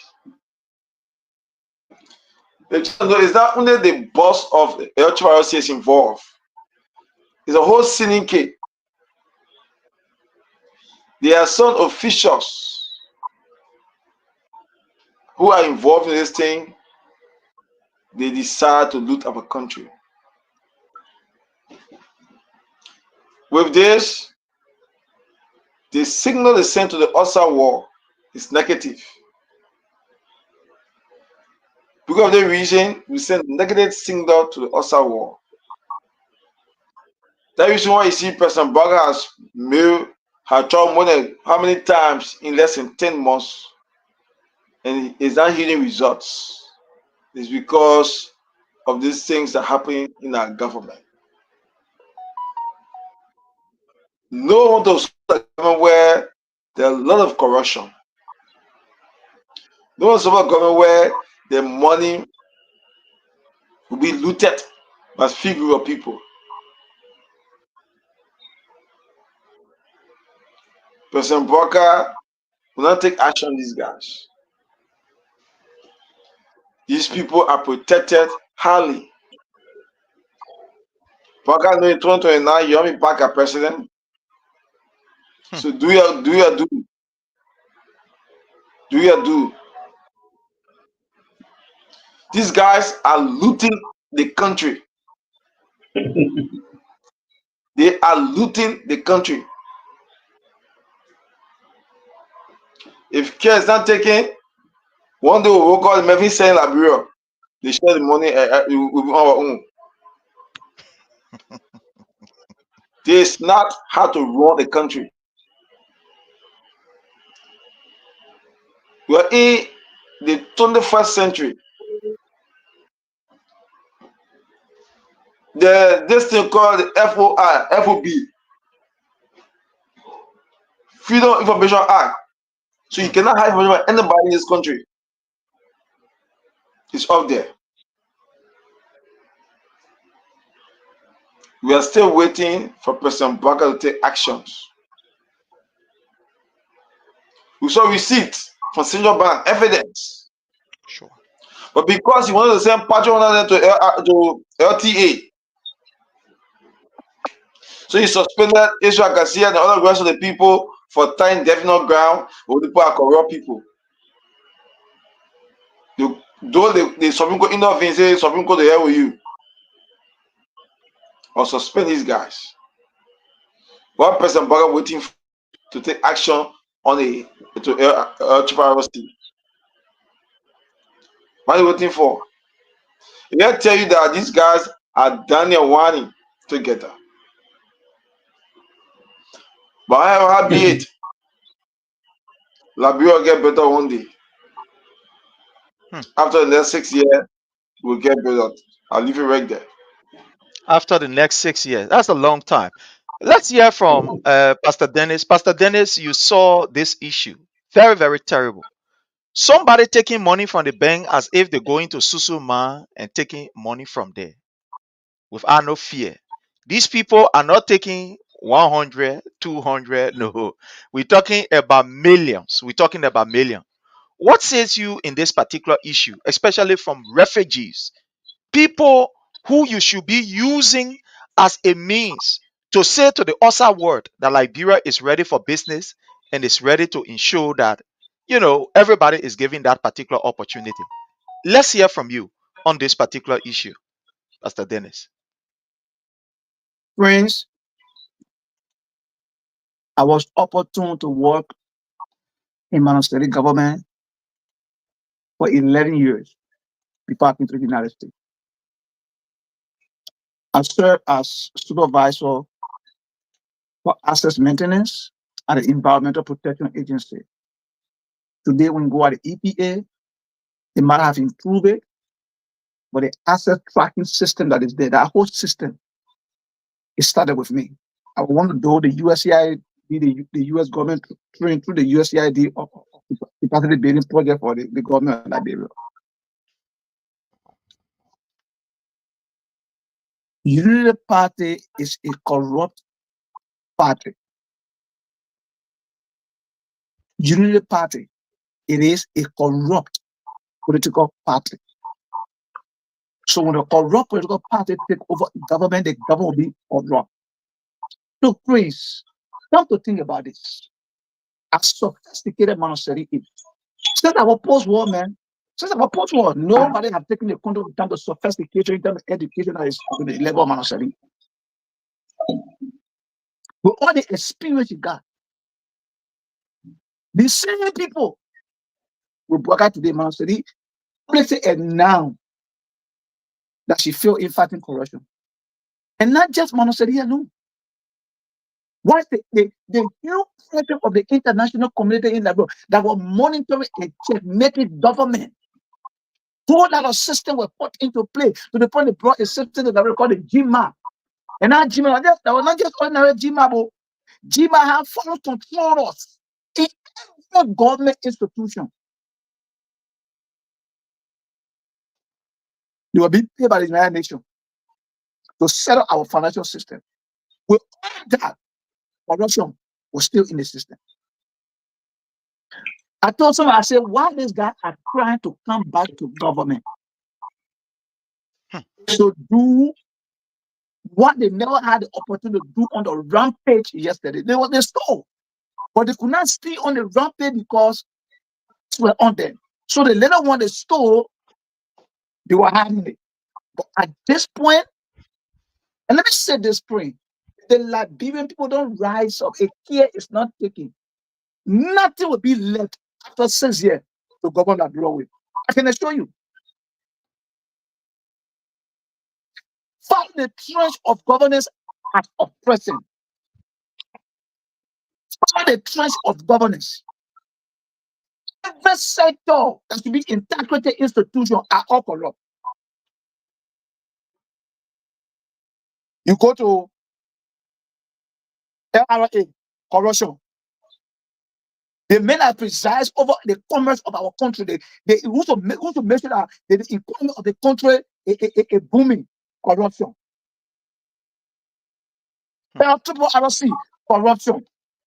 The people that are supposed to create a balance within the governance landscape or the governance of our country. The first branch of government, corruption. Friends, look, this thing is not affecting those guys that are doing these things. I'll just read your news. Liberia risk to be cut off from international aid. And that happens, who affect? It affect the citizens. Sure. It affect the citizens. If the poor, let's assume they put the whole that go on sanction to so we sanction the entire government for corruption. Worker and his government official will not suffer. We will suffer it. People will suffer it. Our paycheck will be cut off here.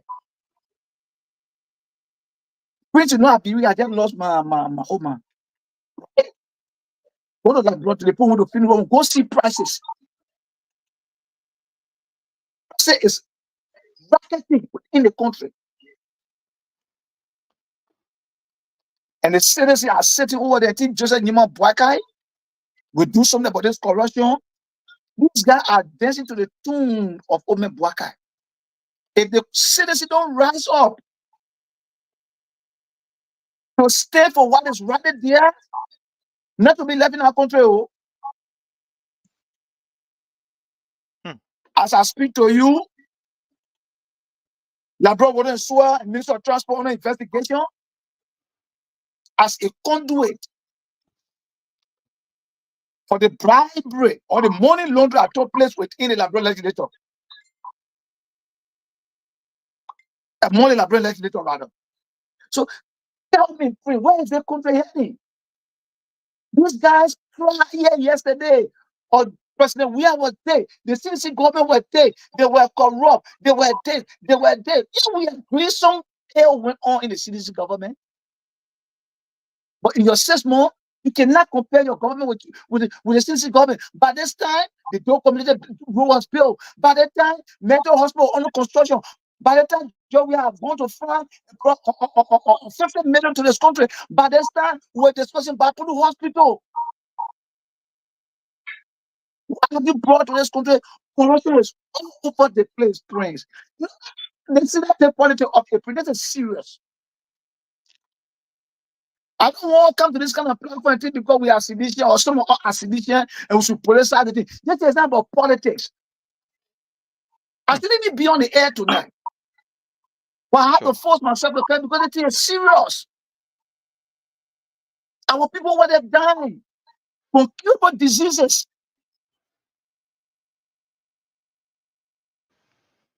When millions of dollars are landing in the pockets of individuals, then when you sound up and blow whistle, come after you, they dismiss you, and nothing is done about it.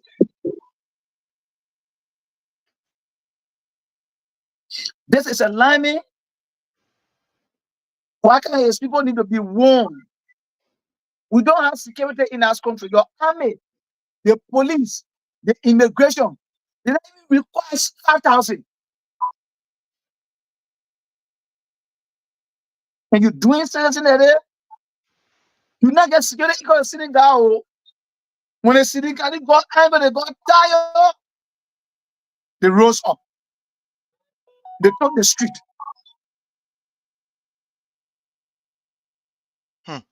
Numa Boakai, Joseph Numa Boakai, President Joseph Numa Boakai, what you and your people are doing to our people is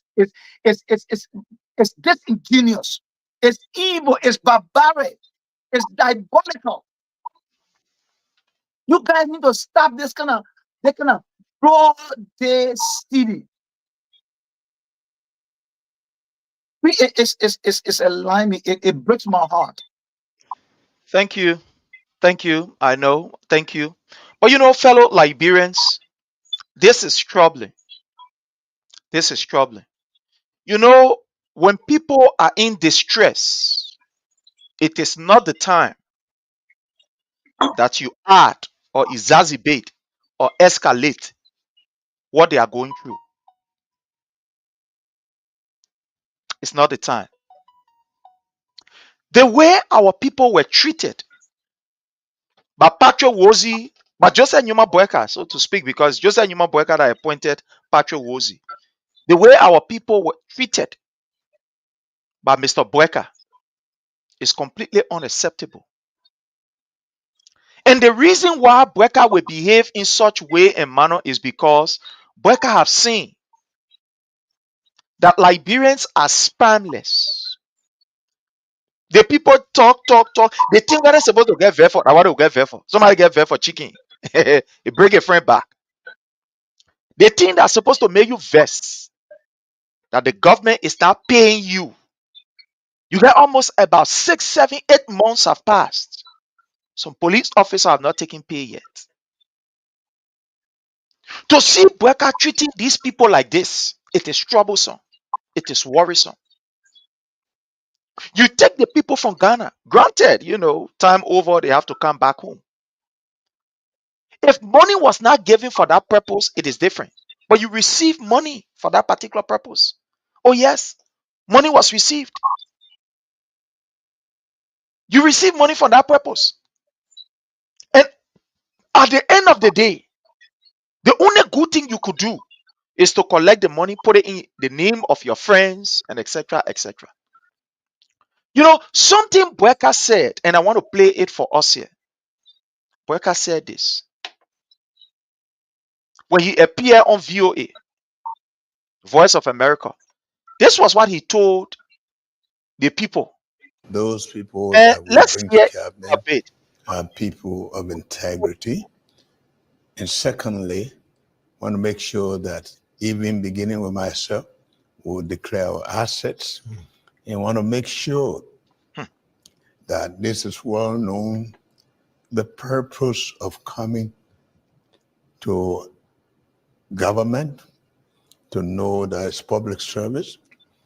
And if you are not ready to serve the public, you can go elsewhere.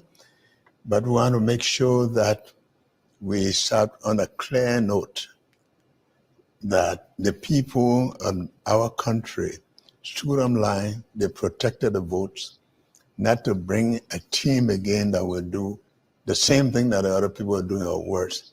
So it's a clear message, declare your asset, make sure that we are prepared to audit the outgoing government so that they tell the Liberian people of their stewardship, and to make sure that we start on a footing where people know that they come to serve the public and not themselves. If they don't understand that, they actually fall where it may. Mr. President, like you talked about asset declaration starting from yourself and the We're listening to Mr. Bueka telling us that he's bringing people on board who will be credible, who will be accountable to the people, and that he will take action.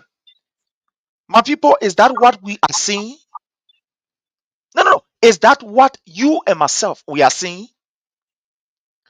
Amin Moda stole huge amount from the people of Liberia, from the Ministry of Commerce. Nothing came from out of it. Absolutely nothing. Buema Kamara, who was the finance minister, took some huge amount of money. He said he resigned. He said spirit in your office. These people were never brought to book. Just name it. At the end of the day, what is Bueka telling us? He don't give a hang about us as Liberians.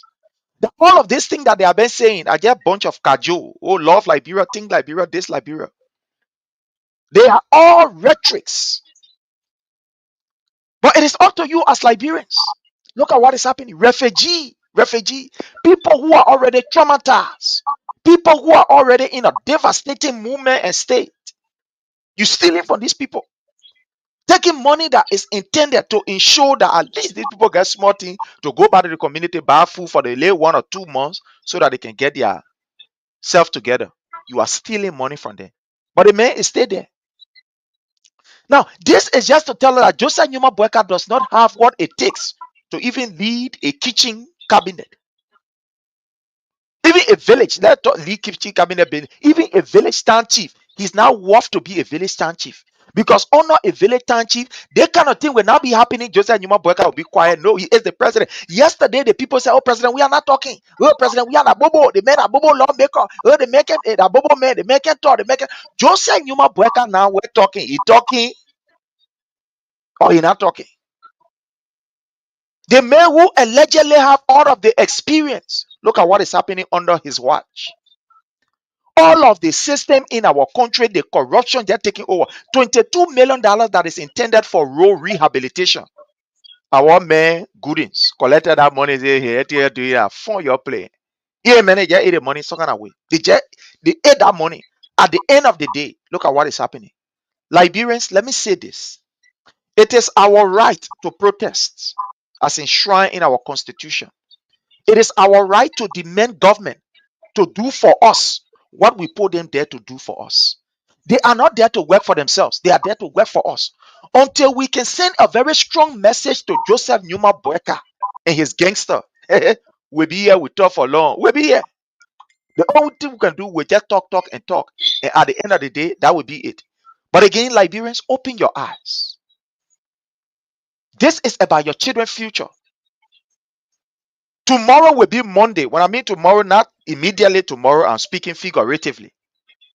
How many children are we going to see on the street putting bread pen on their head selling it while their other friends are going to school? How many schools, how many classrooms are going to be empty tomorrow, Monday, when these children will be on the street selling? No wonder why you see kids at the age of 14 years old, they involved in the issue of drugs. You know why? Because the system has failed them. Look at this period of 10 months. Just a few period. Look at the amount of children who are not going to school. And at the end of the day, when these children are not going to school, you know what happens? It affects the community. It affects the nation. But these people can take up to $80,000, up to $75,000, $400,000, etc. Instead of using it for the program that is intended for, they are using it for themselves. And Liberians are very comfortable saying that we're talking. Somebody will go right on Facebook and say, oh, the people corrupt. Well, we'll continue to talk. Let's move on to this issue that has to do with the House of Rep. All of us, I believe, one way or the other, we saw the communication. We read the communication. These people said they have a point. They don't want for Honorable Fonati Kofa to be there. They had already planned. Senate man is all the way there in room. Before he come back, we take the chair for honor him. Now waiting for due process. Let's hear from our brother Jake on this particular issue that is happening with the House of Rep, where Koga and his owner group, the one side, Honorable Fonati Kofa is another side. And it is alleged. According to them, it's, oh yeah, the man saw the money. Oh, the man do that. The man do that. Man say he's a lawyer. He's going to court to represent people. My brother Jake, let's hear from you on this. Yeah, friends. I know it's a training topic. A lot of people have discussed it. A lot of people, so we shouldn't spend too much time, like 2 minutes or 60 minutes. Get expand on it. They're going to session Tuesday again, next week, Thursday again. We'll see what will be the truth of outcome. So let me say something.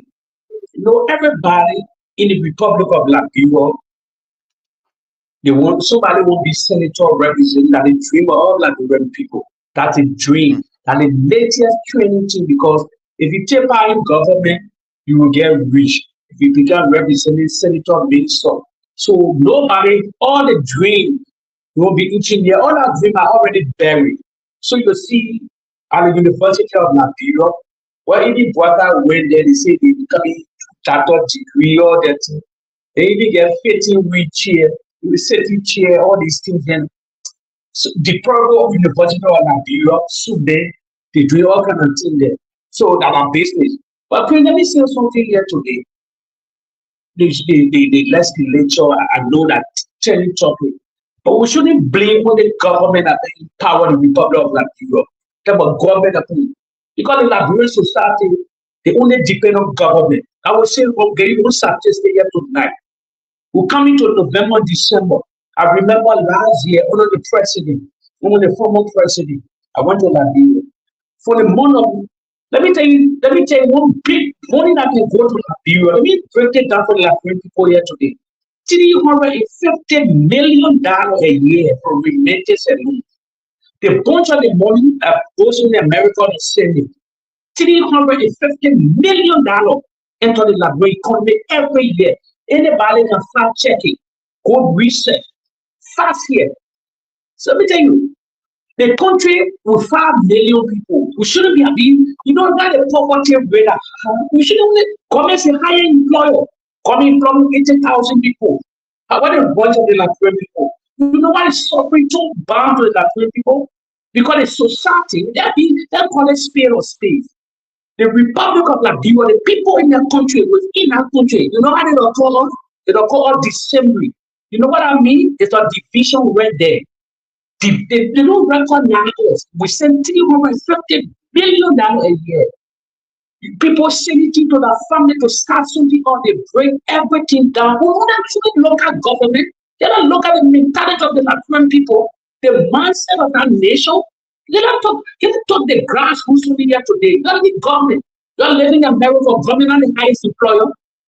You are living in Europe, government, going to Nigeria, government are the highest employer. Go to Ghana. Who should the people think about the government? The only thing the government needs to provide, the incentive, electricity, the road, the hospital, all these things. But beside that, the country, you got to do for your country, not what the country should do for you. That's a fact here. But Liberian people were so gullible, lazy, left nation. Millions of people, we are $250,000 Liberian officers fast here. We're sending millions of that. Saying 5 years back, I remember one of the Georgia administration, I don't do all the statistics. It all Georgia. So $1.5 billion was spent on maintenance and road. You will go to Western Union, BI, all these statistics, you will get it. You will get it. Like when people need to wait for the people to change that mindset. If they depend on government, like when people depend on government, let me tell you, the country will never go. The next generation will be like that. Our parents depend on government. We stay the same. We're getting older. Let me face the family. So what are they doing? They're doing their first day. Let me say that like something like outside. That outside, America, your local, your individual money is saving. And empower yourself, empower you and your family tomorrow. Because all you want your guys are getting rich only like when people build. You don't get your own money, save your money. Who said they get time for anybody? What are they fighting for? What are they fighting in the hospital? That greed, nothing else. Even you move Kofa, like it will better the country tomorrow. Even you move the speaker tomorrow, you're bringing another speaker that it will put well the table to Liberian people. You're writing for the listen to me. Liberian people also you know empower yourself because the country already divided. We that also call dissembly. Dissembly is that word knows a division. You go to the country, they ask you where you coming back from the country. You go invest in the country, they crumble you, they destroy you. The government will do nothing. You get your kids that flag. So you know, look at the grassroots of the nation today, man. You need that government. Everybody will be politician these days. Everybody. So then look at the grassroots out there today. Liberian people. We destroy one another within. Let me tell you today, about today that coconut van, look at Ghana, look at where the coconut went round. You didn't a crying government because millions of them are doing there to destroy everything. Now, what I have to say, so you can talk about it, you can talk about the legislature, but I'm getting part to play that legislature. Thank you so much, my brother. My brother Frank, let's hear from you, my brother Frank. Let's hear from you, sir. Thank you so much, Brother Prince. You know, again, that we say this, right? This is not in defense of anyone, all right? What in defense of the speaker, Kofa? This is not in defense of him, and this is not in defense of those other representatives who are trying to remove the speaker. This is just the reality of what we have seen, what happened behind the scene and that came, in front of the scene that we all have seen. Now, again, we are not saying that we are against the removal of the speaker, all right? Now, in the United States here, a speaker was one removed, Mark McCarthy or so. The own Republican removed him, right? And they did it according to the constitution of the law that governed them. They did it according to what was written or what is written within the constitution on how to remove such people. Now, the reason why some of us are talking in this situation is because the way in which, the manner in which it happen. Now, this is a government that came in on a platform. For example, the video that we just watched. And that's why, look, when I hear Bucket, I feel angry. I feel angry not because I hate him. I feel angry because he's a liar. And again, someone may come and say, oh, you telling an elderly person he's a liar. No, an elderly person is a liar. Okay? Because he do not stand by what he speak. He do not give what he put out. He's a liar. If you promise someone and you cannot deliver to what you say or to what you promise, because what happened here, there was a bargaining. The reason why I believe the people voted for you is because what you told them. And now you deceive them because they trusted you, they gave you their vote. Okay? They gave you their own bargaining. And you forgo what you need to do, and you're doing something else. Because you told them when you come into power, you're gonna be credible. You're gonna stand against corruption. Okay? You're gonna scepter the bar or the sheep from the goat. You're going to hire people who will be accountable. In fact, people who will want to work in your government to move Liberia forward. And in fact, you said if you are not ready, you should go somewhere else to put in. Those are your words. And that's what makes you a liar, a deceiver, a devil. A devil is the one who deceives someone. And like you said, you dance with the devil, right? Now, the reason some of us talking this whole matter is because how can you say you are fighting for corruption or you are fighting against corruption and then giving someone 25,000 each just to remove someone, to give a favor to come on your side to remove someone? And you know this man is wrong. If you know this man is corrupt, if you know this man have evidence, against this man to remove him, why can't you bring the evidence to the Liberian people and tell the Liberian people, listen, we voted for this man to become a speaker. But at this time, this is why we do not want him. And the reason why we do not want him, these are the reason. Present your reason of removal. Henceforth, we are with you to remove him if you bring evidence as to why you want him removed. But it can't be on the other way around. You want to remove a man just because he want to audit you. How can you remove a man, as you said, you're fighting against corruption, but you promise someone 25,000 United States? Do you know how many lawmakers representatives you have? And you give each of them 25,000 when Joseph Boakai taking rubber chair plastic and taking it to the JFK hospital when medication, and Joseph Boakai, you are giving 25,000 each to lawmaker to go remove a speaker just because that speaker might not be in your favor to loot the country money. That in itself, that's the reason why we are on the side of Kofa, because we are not seeing nothing that's right to remove this man. And that in itself, you are corrupt. You are the one to be removed from your positions because you took bribe to remove someone, and that is not what you are elected for. Because your name as a representative, you are there to represent the people. You are there to speak for the people. You are an agent. That's not representative, because they sent you. When you are being sent, you are being sent as an agent to be the office to speak for someone. That's why you are representative, because we send you there, you are sent there.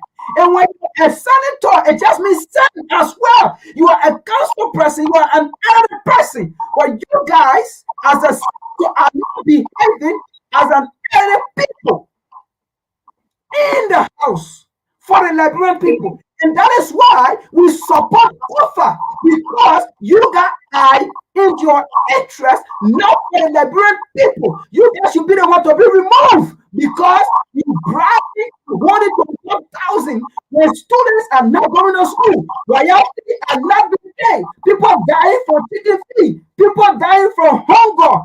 Beating people who are beating their wife. You're no food. Frustration. The entire country. Everybody is traumatized. Not against drugs. But now drugs is operating in a country. And you pay with US dollar. Look at the kind of US dollar we saw proliferating in people's hands just to remove someone. That is why we are for COFA, because you have brought nothing to the Liberian people. Thank you so much, my brother. Thank you so much. Let's hear from our sister Fita. My sister Fita, you saw the news going around. $25,000. We saw the evidence of the first 15,000 that was given. That is not just small money. It wasn't in check. I mean, it was in cash. You on a daily basis, your phone is buzzing. People calling you. You seeing what is happening. What do you make of this corruption or this bribery allegation, especially against citing lawmakers to remove their colleagues? Let's hear from you, Mama. These people had a plan. The whole team were planning. They created the whole thing here to move Kofa. It was a hatred between Kofa and Tomofala. When the former president, Joe, we asked him to step down to be representative, or Kofa to be the speaker. Now, there's two things we look at. When it comes to education level, we have degrees in degree. Some people don't understand when it comes to when it's a standard.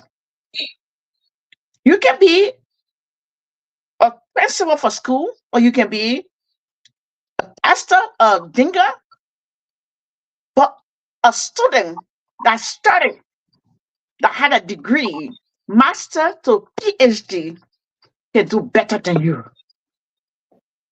So they didn't understand the English that President John Weah spoke between those two people. Now the hatred some of father have for Father T. Kofi, whatsoever, because my grandfather is Kofi, so I always call him Kofi. He had a grudge, and he planned the whole thing here. That man was using a bike door to go to the meeting, using different vehicle car to go there so they can recognize him. Until finally, he admitted that he was in a meeting with the people. So this whole thing is plain. No matter what we do, even on Tuesday, I sent some boys on the street to go to the how they call it, the city house. I don't know how to call it in Liberia there. I sent them some money. I raised almost $500 here. I sent them some money to go there, to go here, and send me and give me the feedback. The trainer came back and said, sister, although we didn't protect, but we were there observing. And the news coming from in there is terrible. The people, they plan the whole thing to move Mr. Kofa. So there's nothing anybody can do about this. It's their plan. It's like monkey and bamboo in the same house. They can't live there because they are not the same. And not because they all have hair on them. They may be hellish, but they are not the same. Monkey got a different way of behaving, and bamboo got a different way of behaving. That's the plan they plan. They don't want Kofa there because he's not part of them. And when he having to know what they're doing, he will expose them. For him being a law, or let's say a judge, it will infect their government. That's their point. That's why they want to get him out of there. Watch, you see, my sister said it. When the moon I met from there, they bring in United Party person to be there because they don't want CDC there. So then, because they don't want CDC, but they don't know what Tomofala is doing to them, it's a backstabbing. What goes around, come back around. He will not trust them, and they will not trust him. The criminal act is still going on. Liberian, we does not have integrity. We have no integrity, no jealousy. Of doing something for the country, for the nation, we are only doing for ourselves. Selfishness. I will just get my words to Mr. Kufa tonight, as a sister, as a daughter, and a wife. If you can hear me tonight, my dear brother, walk away. Just let them have it. Yes, just let them No, have it. I'll carry right here. Queen, and I agree. I'll carry right here. Let Right here, I'll carry. her make her point. Let her make No, her no, point. no, Don't Queen, my worry. sister, Let my point, Queen, my friend. sister, No. Let her make her point. my sister. Fine, my dear. I make my point. All right. You know, there's some things when you force yourself on it. You force yourself on it. I don't want to reach there, but you already know the answer. I don't want our brother to go there. I don't want our brother to go there because from what we heard, from what I heard, please let's just let our brother walk away. Yeah. Thank you. Yeah, Pastor Dennis, let's hear from you on this, sir. My sister, Fonati Kofa, the Southern ball, not going anywhere. Okay. They remain there. You never know. Look, this one is the way. Oh, you're just leaving. Oh, you're just leaving. Oh, no. At this point, we're not leaving it. The law has to be the law. But I want to come from David angle on this legislative corruption. There's the whole entire saga of the legislator. I want to start with the citizen way. Then I will come to the legislator. Then I will come to the occurrence itself. Prince,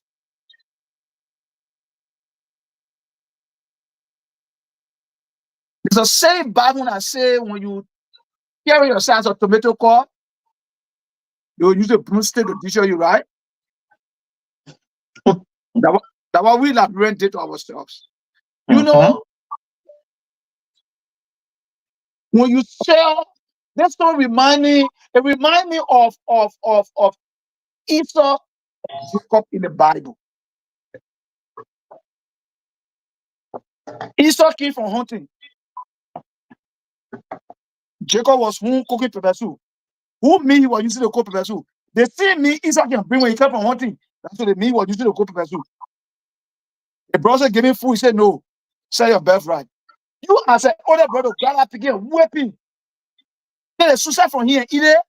You stand there, you show your birthright to him. When the time came for you to birthright now, it was no longer yours because you sold it. That's been to us in Liberia.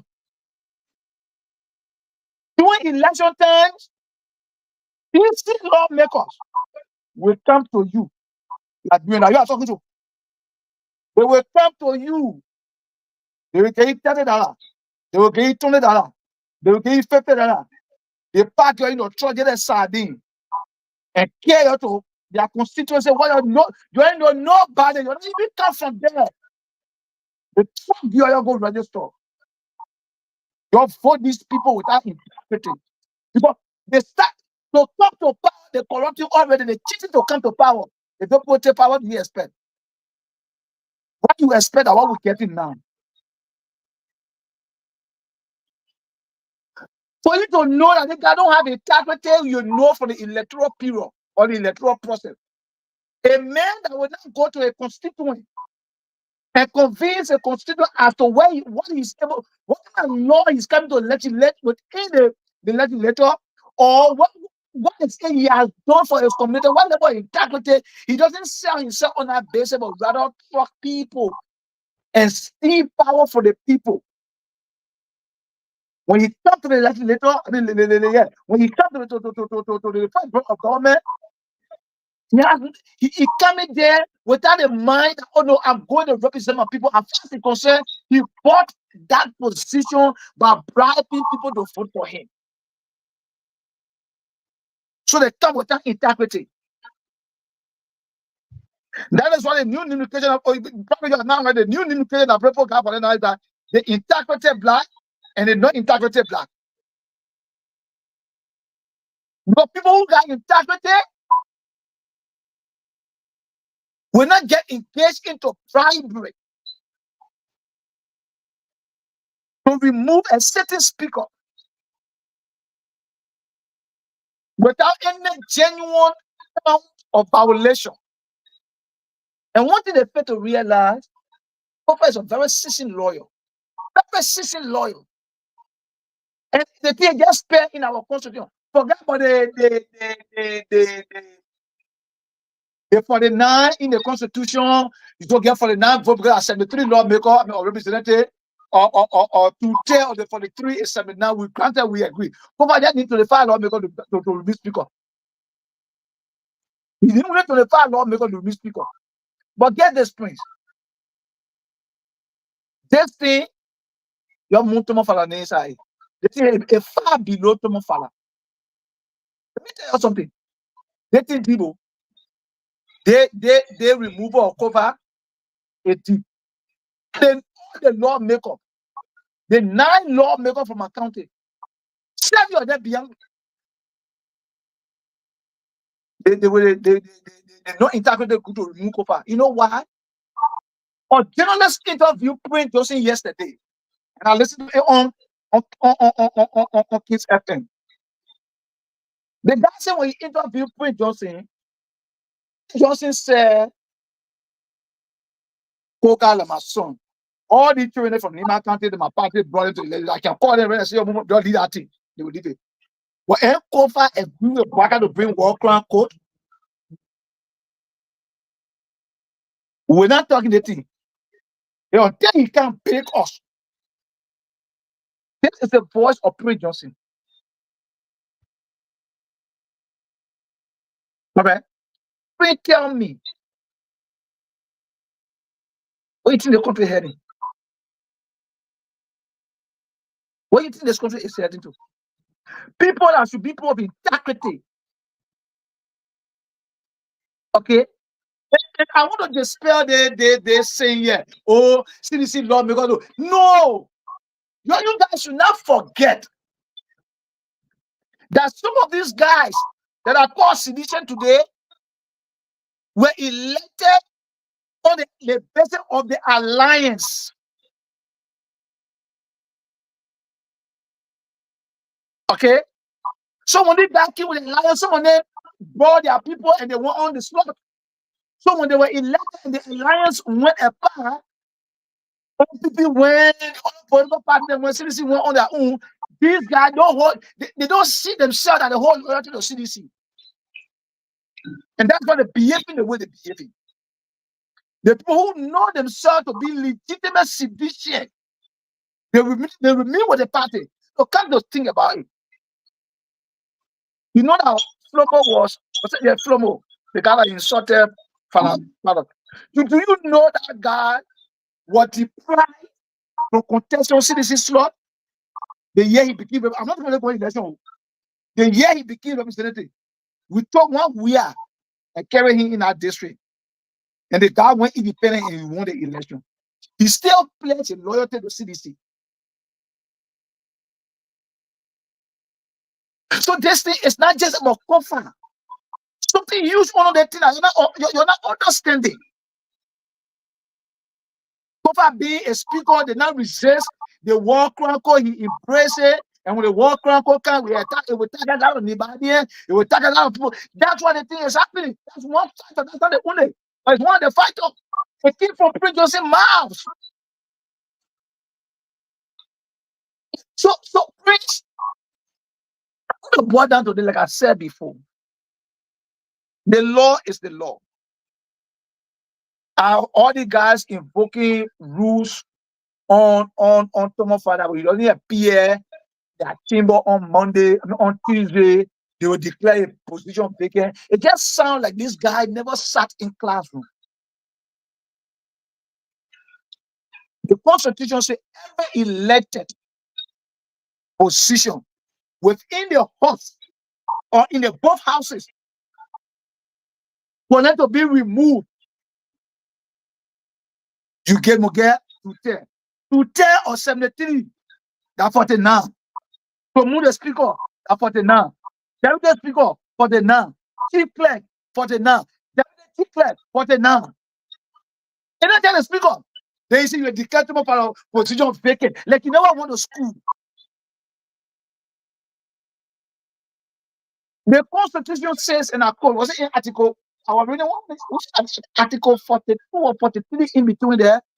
It says every other law enacted by the both houses should be in conformity to the Constitution of Liberia.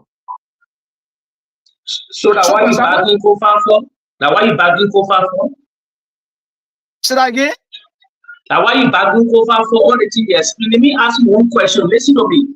Don't feed. Listen to me. Listen to me. Kofa is tearing the country. Wait. Kofa Horse Gap. Listen to me. Kofa number 3 in the country. Kofa Horse Gap point. He should speak up. What happened to that case? He said you are breaking forensic. People dying in jail. What did Kofa say? Joseph Waka, listen to me. Joseph Waka dismissed. Now that listen to me. I didn't even tell you. When you ask question, let me tell you now. You ask question, that why I give you chance. Yeah. The question I ask you, Kofa Horse got point. Yeah, Kofa Horse got point. He Kofa speak or tell me the Republic of Liberia. What he did? Who them brought No, wait. Let me ask you. Say you ask me to about you. Our Constitution is there Kofa responsibility to investigate? So let's hold it here, Pastor Dennis. Let's hold you and let's Brother Louis there come in. Let's Louis come in and then we will have a take on it and then move on. So your panel hijacked me and we shouldn't be. He asked a question. He asked a question.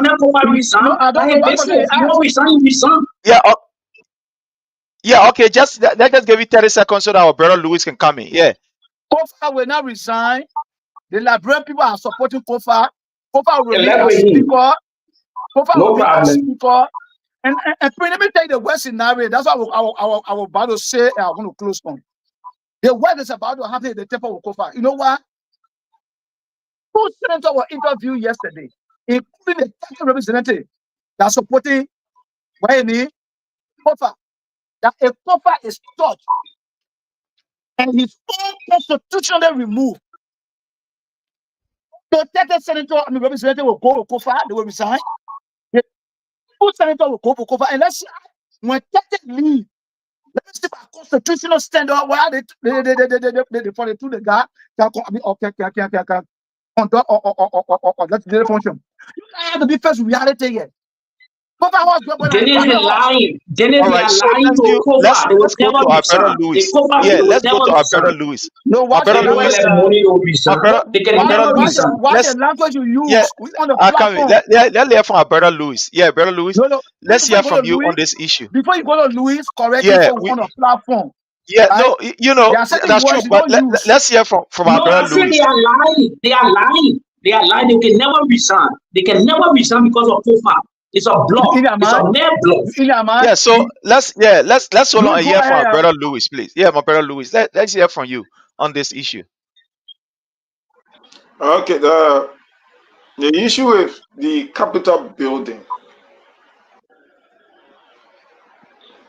The guys at the Capitol building, per the rules and regulation, their own personal rule and regulation, if the speaker perhaps go against the rules, the personal rules, not the constitution, they can cast a vote of not confidence in the speaker if they have to have him removed. If the speaker go against the constitution of the country, they can also cast a vote of no confidence in him and they can have him removed. Holding all faster constant. They need to try to remove Kofa. And the law says they should do it during the section, not in separate section. You should do that means you go to section, all of them, all 72 of them, or 79 of them. In their section, they should cast a vote of no confidence if they are 9 signature, they can have it removed. Now,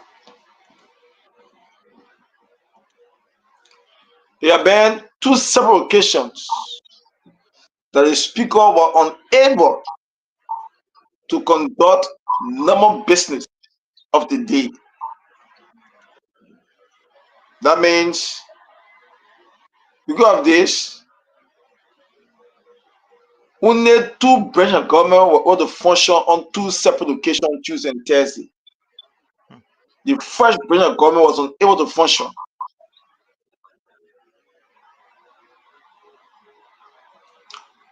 If you have a quorum, to have a quorum, you will get close to 37, 35, 38 person to have a quorum. You can conduct a business of the day. To conduct the business of the day, you have a quorum. That means you have majority in the house. So because the speaker was unable to have a quorum, you are unable to conduct business of the day. So those people called anti-Kofa group who have a quorum, who are 42 in numbers, on last Tuesday, on last Thursday, they claim to conduct business of the day because they have a quorum.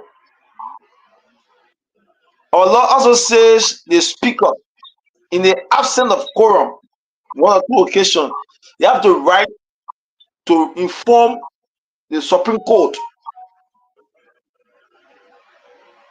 to intervene in this issue. Because if I'm not going to work, there's no excuse of why I'm going to work. So you can get majority of lawmaker out of section for an excuse.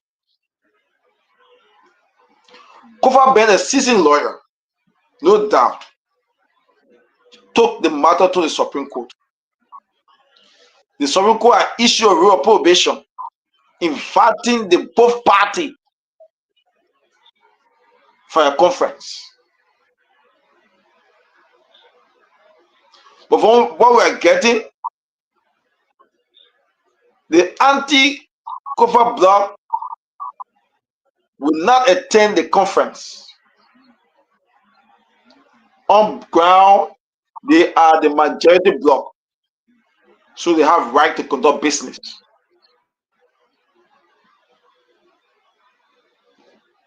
But they also forgot to know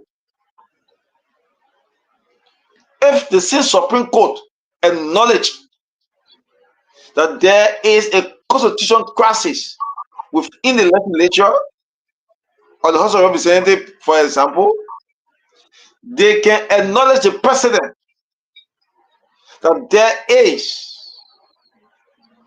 a constitutional crisis within the House of Representatives. The president also have the right to suspend the entire House of Representatives or legislature and appoint acting people to be able to carry on business of the day for the country. In 2005, Mohamed Sharif succeeded the issue of Eddie Melvin Snow illegally unconstitutional removal. Eddie Snow went to the Supreme Court. The Supreme Court told them they were illegally removing Snow. They were outside the Constitution illegally.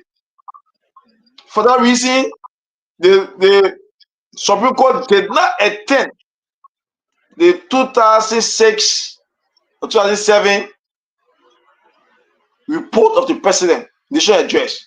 They did not attend that. But they said the speaker was illegally removed. But man said, if we all know she didn't get the time, she went there and did her do. We all know these guys are illegally removing the speaker.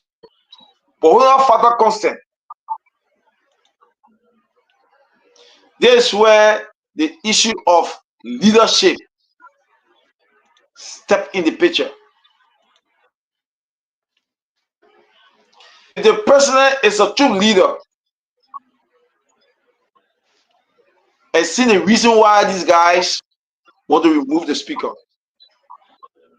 Someone may say they not have legitimate reason, but to them they have a reason. To them they have a reason. But are they legitimate, or there are some issues? So for example, some said the speaker takes some decision at the body, the issue of ECOWAS parliament. He helped pick people who had the body consent. Is that an issue? Yeah, okay. But can that be settled? Yes, it can be settled. So the law says with the issues, there should be no two separate sections.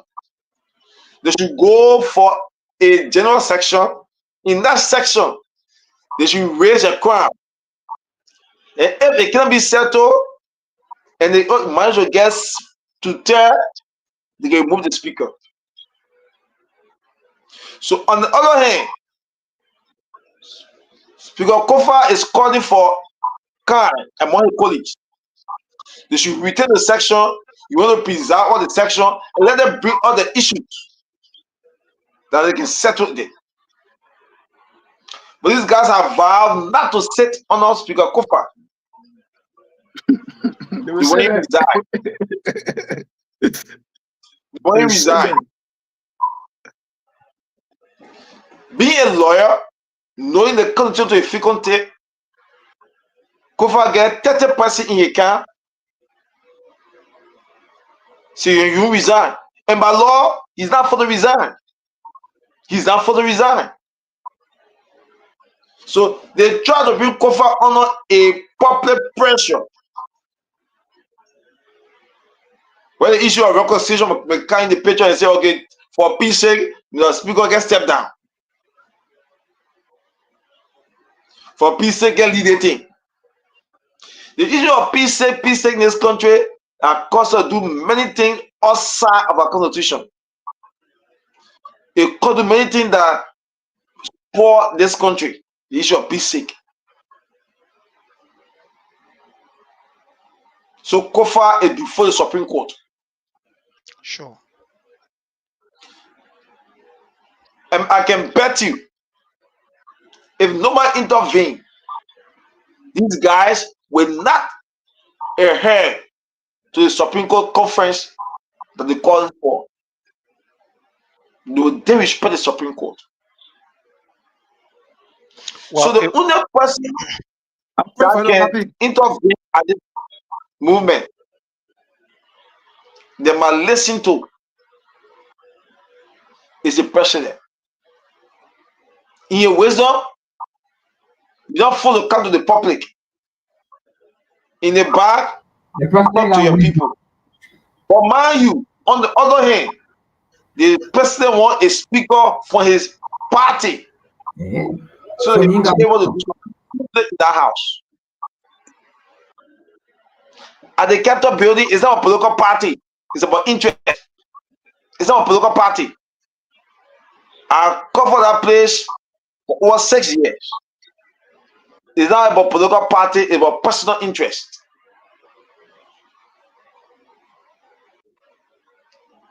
It's about personal interest.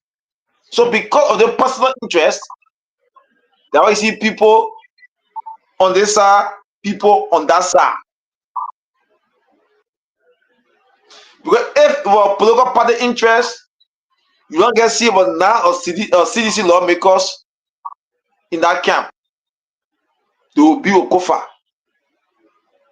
But the Capitol Hill is a personal interest. How do you feel that what happened there? So as we go through, that will see what happened on Tuesday next week. Thank you so much, my brother Louis. I want to welcome Manu George. Manu George, you are welcome, sir. Welcome. Thank you so much. Thank you. Thank you. It's a pleasure being on here, and I'm listening to my fellow comrades on here, and they're expanding very well.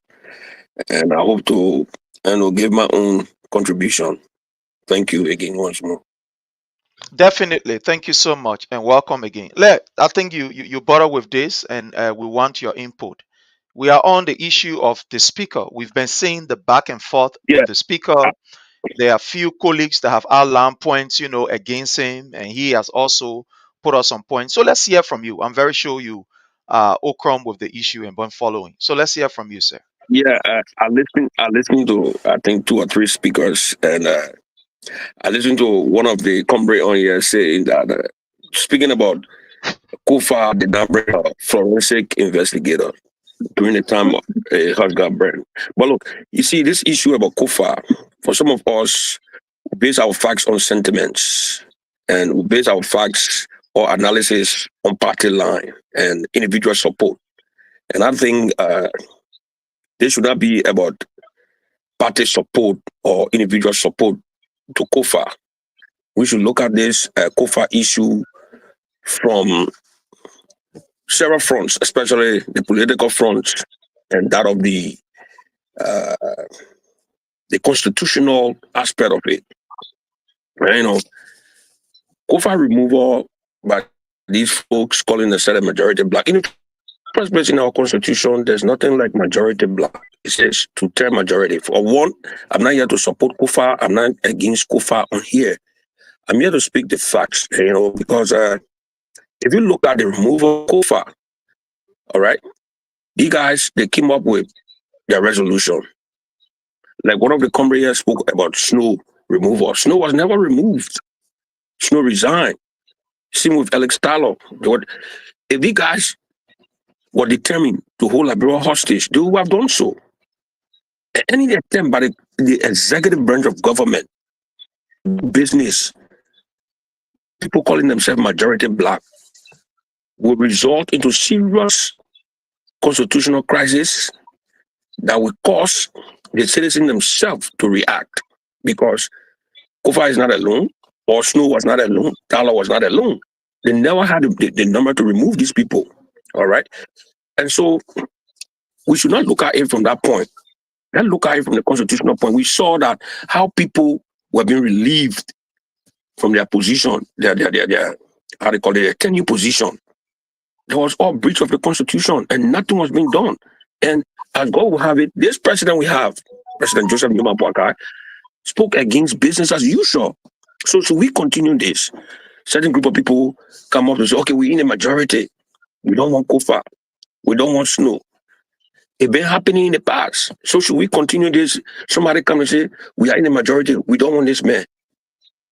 This man should move. Tomorrow, the leading political institution in the country, which is the Congress for Democratic Change, get to work and mobilize. There are people, dozens of people. We all know, we saw the election. The election result, there were just like 17,000 or 20,000 votes.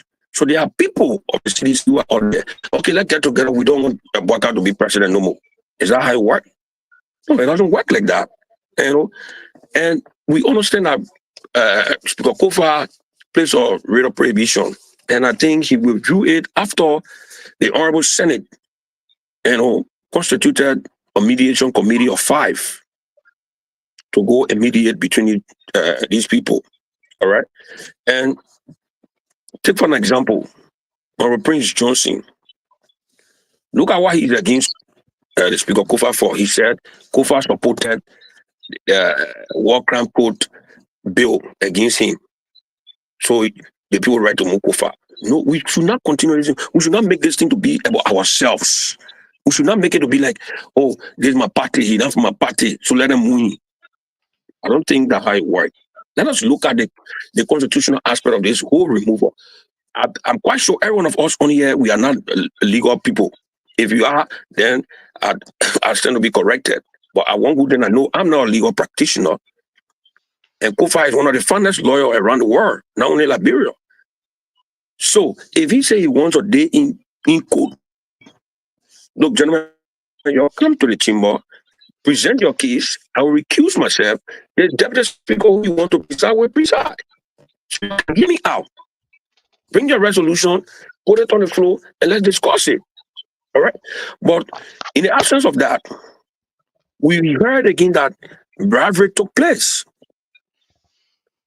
So in the wake of bribery, which is a very serious crime, heinous crime in our country, we need to look into all of those aspects. You're not going to use $1 million+ just to remove Kofa. Like I said, I'm not here to support Kofa. I'm looking at the constitutional aspect of it and how the removal is being taken place.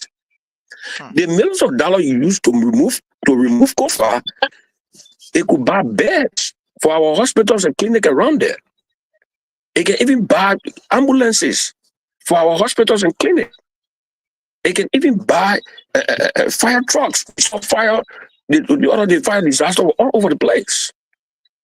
So we are looking at all of those aspects. You cannot take the country's money just to remove one man. If you feel that you have a genuine case against him, lobby with your men. You don't have to put money in front. And this whole removal scenario have been taking like a bribery case, like certain group of people, we don't want this man. We want our man from the Unity Party, or we want this man from the LP, or whatever the political party is. Let him come and be our speaker. Okay, what Kofa have done?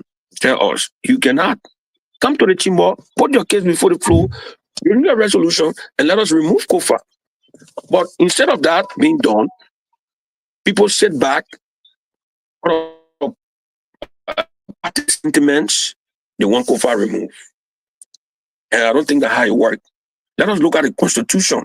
If we continue this, if you see this Kofa case, the citizens themselves, if up to 80% of the citizenry, they have gotten involved, and we see that they all going to Kofa side because of what? This bribery case. You spend a lot of money just to move the man without no justification, no case. You cannot come to the drawing board. I heard somebody said again on this identical show that CDC lawmakers, yes, CDC lawmakers, but we're forgetting to know that CDC was in a coalition. And the coalition, some of them left the coalition, especially the LPDP. These are lawmakers from these political parties that left the coalition. So it might be difficult for the Congress for Democratic Change, not the coalition, which I'm a member of, to get hold of these guys because they are not part of the coalition again, but they still bearing the name CDC representatives. But if you look at the Congress for Democratic Change as a political institution, they are lawmakers that honor the gavel of the chairman, Jagako. You're not going to find them in what is going on right now. This is why even the deputy speaker, who was not Can I make an input, please? Biba George. Why you want to make an input when I'm speaking? Don't interrupt me. I will soon give you the floor. Who is a citizen, who is not part of no coalition, who is part of CDC, the Congress of Democratic Change, is in the camp. From Maggie County, Alfred Jones. Alfred Jones, yeah. So that's why I'm saying those CDC lawmakers who come from different political parties, they will be difficult to be taken away from that identical camp. We all know some of them there, they stay in that camp because of what took place. And trust me, the citizens themselves are calling for Kofa not to resign. All right? If Kofa is to step aside, bro, the thing is very simple. What is obtaining in the capital now can even strangulate the Liberian citizen. Not only the executive, not only the judiciary, but it can strangulate the entire country. If Kofa is to remain adamant, say, I will not resign. It can strangulate the entire country. We will run into serious crisis again into that country. Kofa is not alone. Get it straight. Because if the executive make any attempt to say they're going to do business with people calling themselves majority black, problem will come into that country, my brother. Take it or leave it. Me, I'm now a lawyer. Problem will definitely come into that country. The people scared to put any problem will come. Just start joking with the people. Waka is what Waka holding the Nothing will Let's come. have a decent show. Yeah. Problem will definitely come. But next week the budget will be submitted. Who are they going to submit the budget to? The thing we say is a fact. No. That interest. I think That it's one. cannot gain that policy. That Yeah, interest. let's give man his time, we'll Yes. come in. Yeah. In the first place, the people the executives will submit their budget. Are they going to submit it to people calling themselves majority black? So you're going to ignore the constitution of our country because somebody calling themselves majority black, we don't want this man. So if you do that, what if the other people come up to say they get in the street, they don't want Mr. Bwaga? What if other people come up to say you got your speaker, you move Kofa, another Mekan, other people put together and say we don't want a speaker? Is that what we're going to be doing? So the thing is, let us do it the right way. We are not talking about Kofa should remain a speaker perpetually. No. And Kofa himself don't want to. Kofa said, come to the chamber, bring your case. I will recuse myself, and your deputy speaker will take charge and hear me out. I think that's the right way. You cannot come accuse somebody without giving them a day in court. Gone are those days. Your own president, our president, President Joseph Newman Bwaga said there should be no business as usual. Come up and let them put your case on the floor. And now see, Kofa only need to meeting is 30 men or 25 men. And when you get that number, there's nothing. The executive will not do business with somebody calling themselves a majority black. There's nowhere in our constitution says so. It's a two-third majority. With the issue of Talor, like I said already, I don't want to be repetitive. Because with the issue of Talor and Snow, no one took them off. There was no removal. Are there anybody to tell me that they were removed? They were never removed. Because of the same peace sake. So for peace sake, let people move. And they went and wrote their letter of resignation. They resigned. But here's a man who is saying he will not resign. So let's see. Mr. Prince Harry, I will stop here so far and listen to my other colleagues. I don't want to take much of the All time. right. So with say. this, thank you, sir. With this thing of the speaker, for me, what is scaring, it's not about people moving him or leaving him there. What is scaring to me is the way that the bravery allegation has surfaced. That is what is scaring to me. Because it shows that with money, these people can easily put our interests on the side and do what they want. For me, it's not. I know that what they are going through is legal, but what is even more concerning and should be concerning to us as Liberians is the issue of the bravery. So it means that somebody can easily. No wonder why you saw under the regime of Madam Ellen Johnson Sirleaf, these people passed most of the concession agreement that did not benefit you and myself. Lawmakers passed this concession agreement. We did not benefit as a people. Some of these concession agreement, before you wake up the next morning, 68 concession agreement pass. So this is an indication that look, the people, what they are interested in is their money. They ain't get time for you and myself.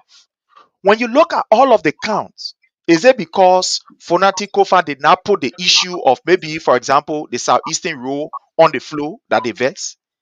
Is it because he did not call, how you calling Josiah Joker the time they were sacking people around the place? So all of these things that is going on is not about you and myself. We are not in the picture. It's about them. No. But you see, we must be careful because this is a time bomb that will affect all of us and the government. The United States government spent enough money on our democracy to ensure that we have a democracy that all of us can participate in. Now, with this issue of bravery, remember, they said those who they put sanction on, they were involved into bravery, taking money, etc., etc. This is the reason why we will be submitting an official document to some members of Congress about this thing that is happening. Our issue is about the bravery. It's not about who go to code this. No. It's about the bravery. It is scaring. In a nation where our children cannot even go to school, hospitals are closed. Doctors are not even at these very clinics. Nurses are made to do the work that doctors supposed to do. You can't even see the school building to host our children in these villages and towns. But you have these guys taking $25,000 to move somebody. It is unorthodox. It is something that we must frown against. And that's why some of us are calling on the citizen. The place these people will go to gather, they leave their home, they say they go to RLJ Hotel, let's go there and they stay, finish. Let's go there and they stay. We pay them to do our work. We pay them to go to RLJ and be saying that there. Let them go to the capital building and do our work. If these people cannot do our work and ensure that we as Liberians, our issue are resolved, they and their family must not be in peace. They and their family must not be in peace. Because we cannot be paying you. Then you go sit down, you're doing your own thing, collecting bribe around the place. And at the end of the day, our own interests are not protected. But again, it is what it is. Time of caught up with us. We just give ourselves one minute as we conclude and we call this a day. So we're going to start with our brother Louis. You get your 1 minute. Conclude from your answer while we call this a night. So, like I said earlier on, at the Capitol building is about interest, not political party, not any other thing. It's about personal interest. So, at that place, the guys put their personal interest above the country that we are seeing currently. If it was not personal interest, there was no issue of removing a speaker. It was a personal interest. That's why bribery is interplaying in the body politics at the Capitol building. Like you said, Liberians should hold the guys hostage. The issue is how many Liberians are willing to do that? Just on Thursday, our sister here had a figure of people who were willing to go ahead. But it's very easy that we talk this a massive political party, people should go. And Speaker Kofa is not prepared to resign. The past speaker's date. He's not prepared to resign. The issue of peace sake. Sooner resign for peace sake. Time resign for peace sake. But Kofa say for peace sake, you don't resign. Where are we heading to? Where are we heading to? So we're waiting to see what happened on Wednesday. The government should be presenting the budget for 2026 on Wednesday. Who will they present the budget to? If they present the budget to the other bloc, the anti-Kofa bloc, that will be illegal. If they present the budget to Kofa, you won't be able to conduct business because you don't have you have quorum. To have quorum to conduct section, it will be about 35 persons. They have a quorum. In the absence of that, you can conduct section. That's the reason why Kofa went to the Supreme Court. The people manager said, yes, he went to the Supreme Court, either he rejoiced, he went back there. If you take your chat room, I put the release of the Supreme Court there. Yeah. Supreme Court issue a real probation. Sure. So we all hope that it will be able to settle, that Liberia will be peaceful so that our country will go back to its normal status. But we say the country is not normal. Thank you. Let's hear from our sister Fita. Get your 1 minute, man. Let's call this a day. It's over to you. My dear brothers, like I just said, if money involved in anything, that means they agree to take action against anybody. Because somebody that put their mind into something to do it and say, I will die for this country or I will do this for this country. It is hard to just look at your people and walk away. It doesn't mean that when Kofa stay or he leave, then Liberia will not have a speaker. They will. But there is something that they put together, they plan to do. If Ome PYJ can come and say, because he supported Joseph Yima Bwaka to bring how to call it people in the country. That means it's something that they plan. It is against him. They're fighting him. And when somebody agree to walk away from something, you make a good decision. You make a good decision. My dear brothers, let me tell you something tonight. Violence cannot solve any problem. If you want peace in your life, you see crazy person coming after you, please run. Don't challenge that crazy person. If God said, whatsoever that belonging to you will come back to you, you will have it. You guys are my brothers, you are my father. I will not say because you say Kofa shouldn't resign, but we are not a judge. We are not a hold on to any of this. The people already make their plan. And before they do that, they got money involved. And money is a devil. Money that devil, that English, they always, that song, no money that devil, it was made for a reason. It was made for a reason. I'm begging my own brother Kofa tonight. As an older brother to me, please, you bury my grandfather name. Please listen to your mouth. I will not say it, and Liberian will not say it. If the action is too much or the pressure is too much, my dear brother, walk away. That will not change your name. And that will not make you to be useless like them. That makes you a man that hold on to their words. A president, we can call Joseph Yima Bwaka and shake your hand and say, take the presidential. What made you think that the man did that? He wanted to stay and finish his work. But the action, the country, his people, his citizen, he saw that something bad was going to happen. So he turned it over to him. Let's see what you'll do with the country here. That's man speaking. That was a real man speaking that George Weah did. He saw something beyond. He didn't see it in front of him. As a mother to you, that's why I will say tonight. I'm stopping right there. Please. Thank you. Thank you so much. Let's hear from our brother Wilmot. My brother Wilmot, let's hear from you. Your 1 minute, sir. Yeah, before as I close it, let me go to radical level.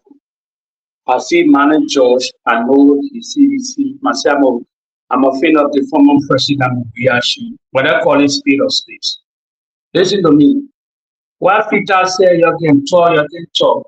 When Kofa resign, it's moving. He resign, it's moving. Let me tell you. The guys they call peaceful friend, Ronald Reagan statement. I will say it here again, I will say it. I'm a fan of the president and anticipation because they're too weak for my comfort. Listen, Donald Trump was impeached 2 times in America. Fred, you know the story. For pay for play. Who are the speaker at that time? A Democrat, Pelosi. Nancy was a speaker. They impeached him twice. Listen, Joseph Bwaka, when he came to power, he break all the rule of law in the Republic of Nigeria. Taking position that United Party brought, that he, Joseph Bwaka, was president of the Senate and son, he breaking. He disrespected the Supreme Court. Guineas, they took $22 million out of the total more. Bwaka should have been impeached long time. King George, let me tell you something. Don't go read the playbook of the Unity Party. You are joking, yeah? They don't let protest. I dare not going to protest. I'm not George. We have over 50 protests. I can name thousands of them with Tyler Suffering, Money Messi, Jacino Taylor. They all going, anybody die. Anybody die all around the world were protesting for nothing. Why they can't protest? I dare them to protest. I dare the Republic like to protest. Joseph Bwaka never only wanting. Look at this. Look at the police boss, NSA boss. You think the defense minister so loyalist? You think that CDC thing? Let me say you something. I was put out to see it tonight. I was sitting with the president when that King George massacre happened. I was in Liberia. I went to the president of the Jamaican resort. You know, the president told me. You know, he said, "Look at it. That injustice, any break people I am going to do. That protest, I'm going to today, that only on protest, they protest before on a judge here. He appealed today. They get out those in that case when they protest, the president went in there appeal today. Today, when they protest, they killed them. Now the president told the president said, he said, it's not my party, it's not my government. Why were terrorists? That's a unity party. Could not go in and people play book. They don't like they don't like protest, they intimidating Nigerians, they intimidating them all angle. All angle. When last I ever protest in our country, same thing most now. Those salaries, those days. What the civil servant what they are? They dare to protest. When will they protest? I will see that protest. Student, the student, the university of Lagoon, Tina go there. None of them will go there proper way there. You see people that's not protest. The student, they were radical on the CDC. The student unification party, the Department University of Bureau. Waka say he go on to take doctorate degree program there. They say they put our male block protest. They all want to protest in 20 places. Then they say what in here. Let me tell you something. Let me tell you, the country got peaceful speak. If you cannot speak, if you cannot mobilize yourself, forgetting your because the unity party, they finish testing, they finish testing the people of Nigeria. They know that some weak people, what they lose for it, what they hear from Coast was spraying lie of directing propaganda. What they hear today, what the ANC bought, none of them can talk. You know why? You know why they can talk? They're waiting for power. They're waiting at the beginning. After 2 years, the President will reshuffle and they appoint them. That's why nobody talking. They will take them to the bank. They will never protest the public that will arrest them. Thank you so much. Let's hear from our brother Frank. My brother Frank, go ahead. Your 1 minute, sir. Close this. Thank you so much. The truth of the matter here is we're going to expect more of this because again, like I think we said this before, and I think you asked the question whether the democracy of Liberia, have been tampered with. And I said we don't have democracy in Liberia under this government. The only time we ever had democracy in Liberia since 1847 was 2018 to 2023 under President George Manneh Weah. That's the only time we had democracy. But apart from 2018 down to 1847, history tells us that we now have democracy. We have one party, the two-wing party, in power forever. That's not democracy. One set of people were ruling a family. That's democracy. But again, the oldest democracy. For me, I know what I'm doing. I don't call it democracy. All right. Then, how they call it? 2005 to 2018. That was not democracy stay. We saw what went on in our country. Again, the only time we had democracy was under President George Manneh Weah. Now, we have a government in power, right, who do not understand leadership, who do not love his people, who speak but can't act on what he speak upon about unity, about togetherness, because that's not in his DNA for him to pull Liberia together. So he will now pull Liberia together. So what we are experiencing, we are going to experience more of it. A man that did not, understand that was not able to handle his own finances, handle his own family, his own affairs, his own household. You tell that kind of man, you give a country, 5 million plus people. You tell that kind of man, it gave a country national budget to him. How would that man handle it? A man that right after 2018, he became broke, he won't manage his own money. You tell that kind of man, and in fact, he made it publicly.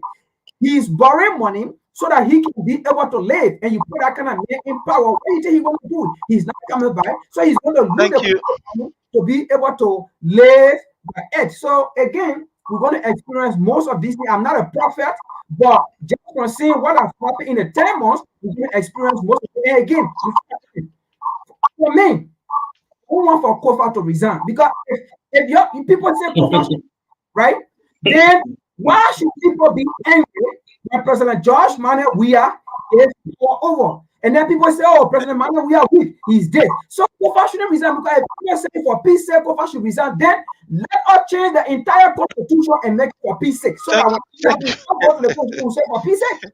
Thank you so much. Let's hear from manager for peace sake and constitutional librarian for peace sake. Yeah, I from like that part. manager, We change the close constitution. us. We change our constitution for peace sake. We put an aspect in the constitution during the referendum. I like that part. close, Well, close us, sir.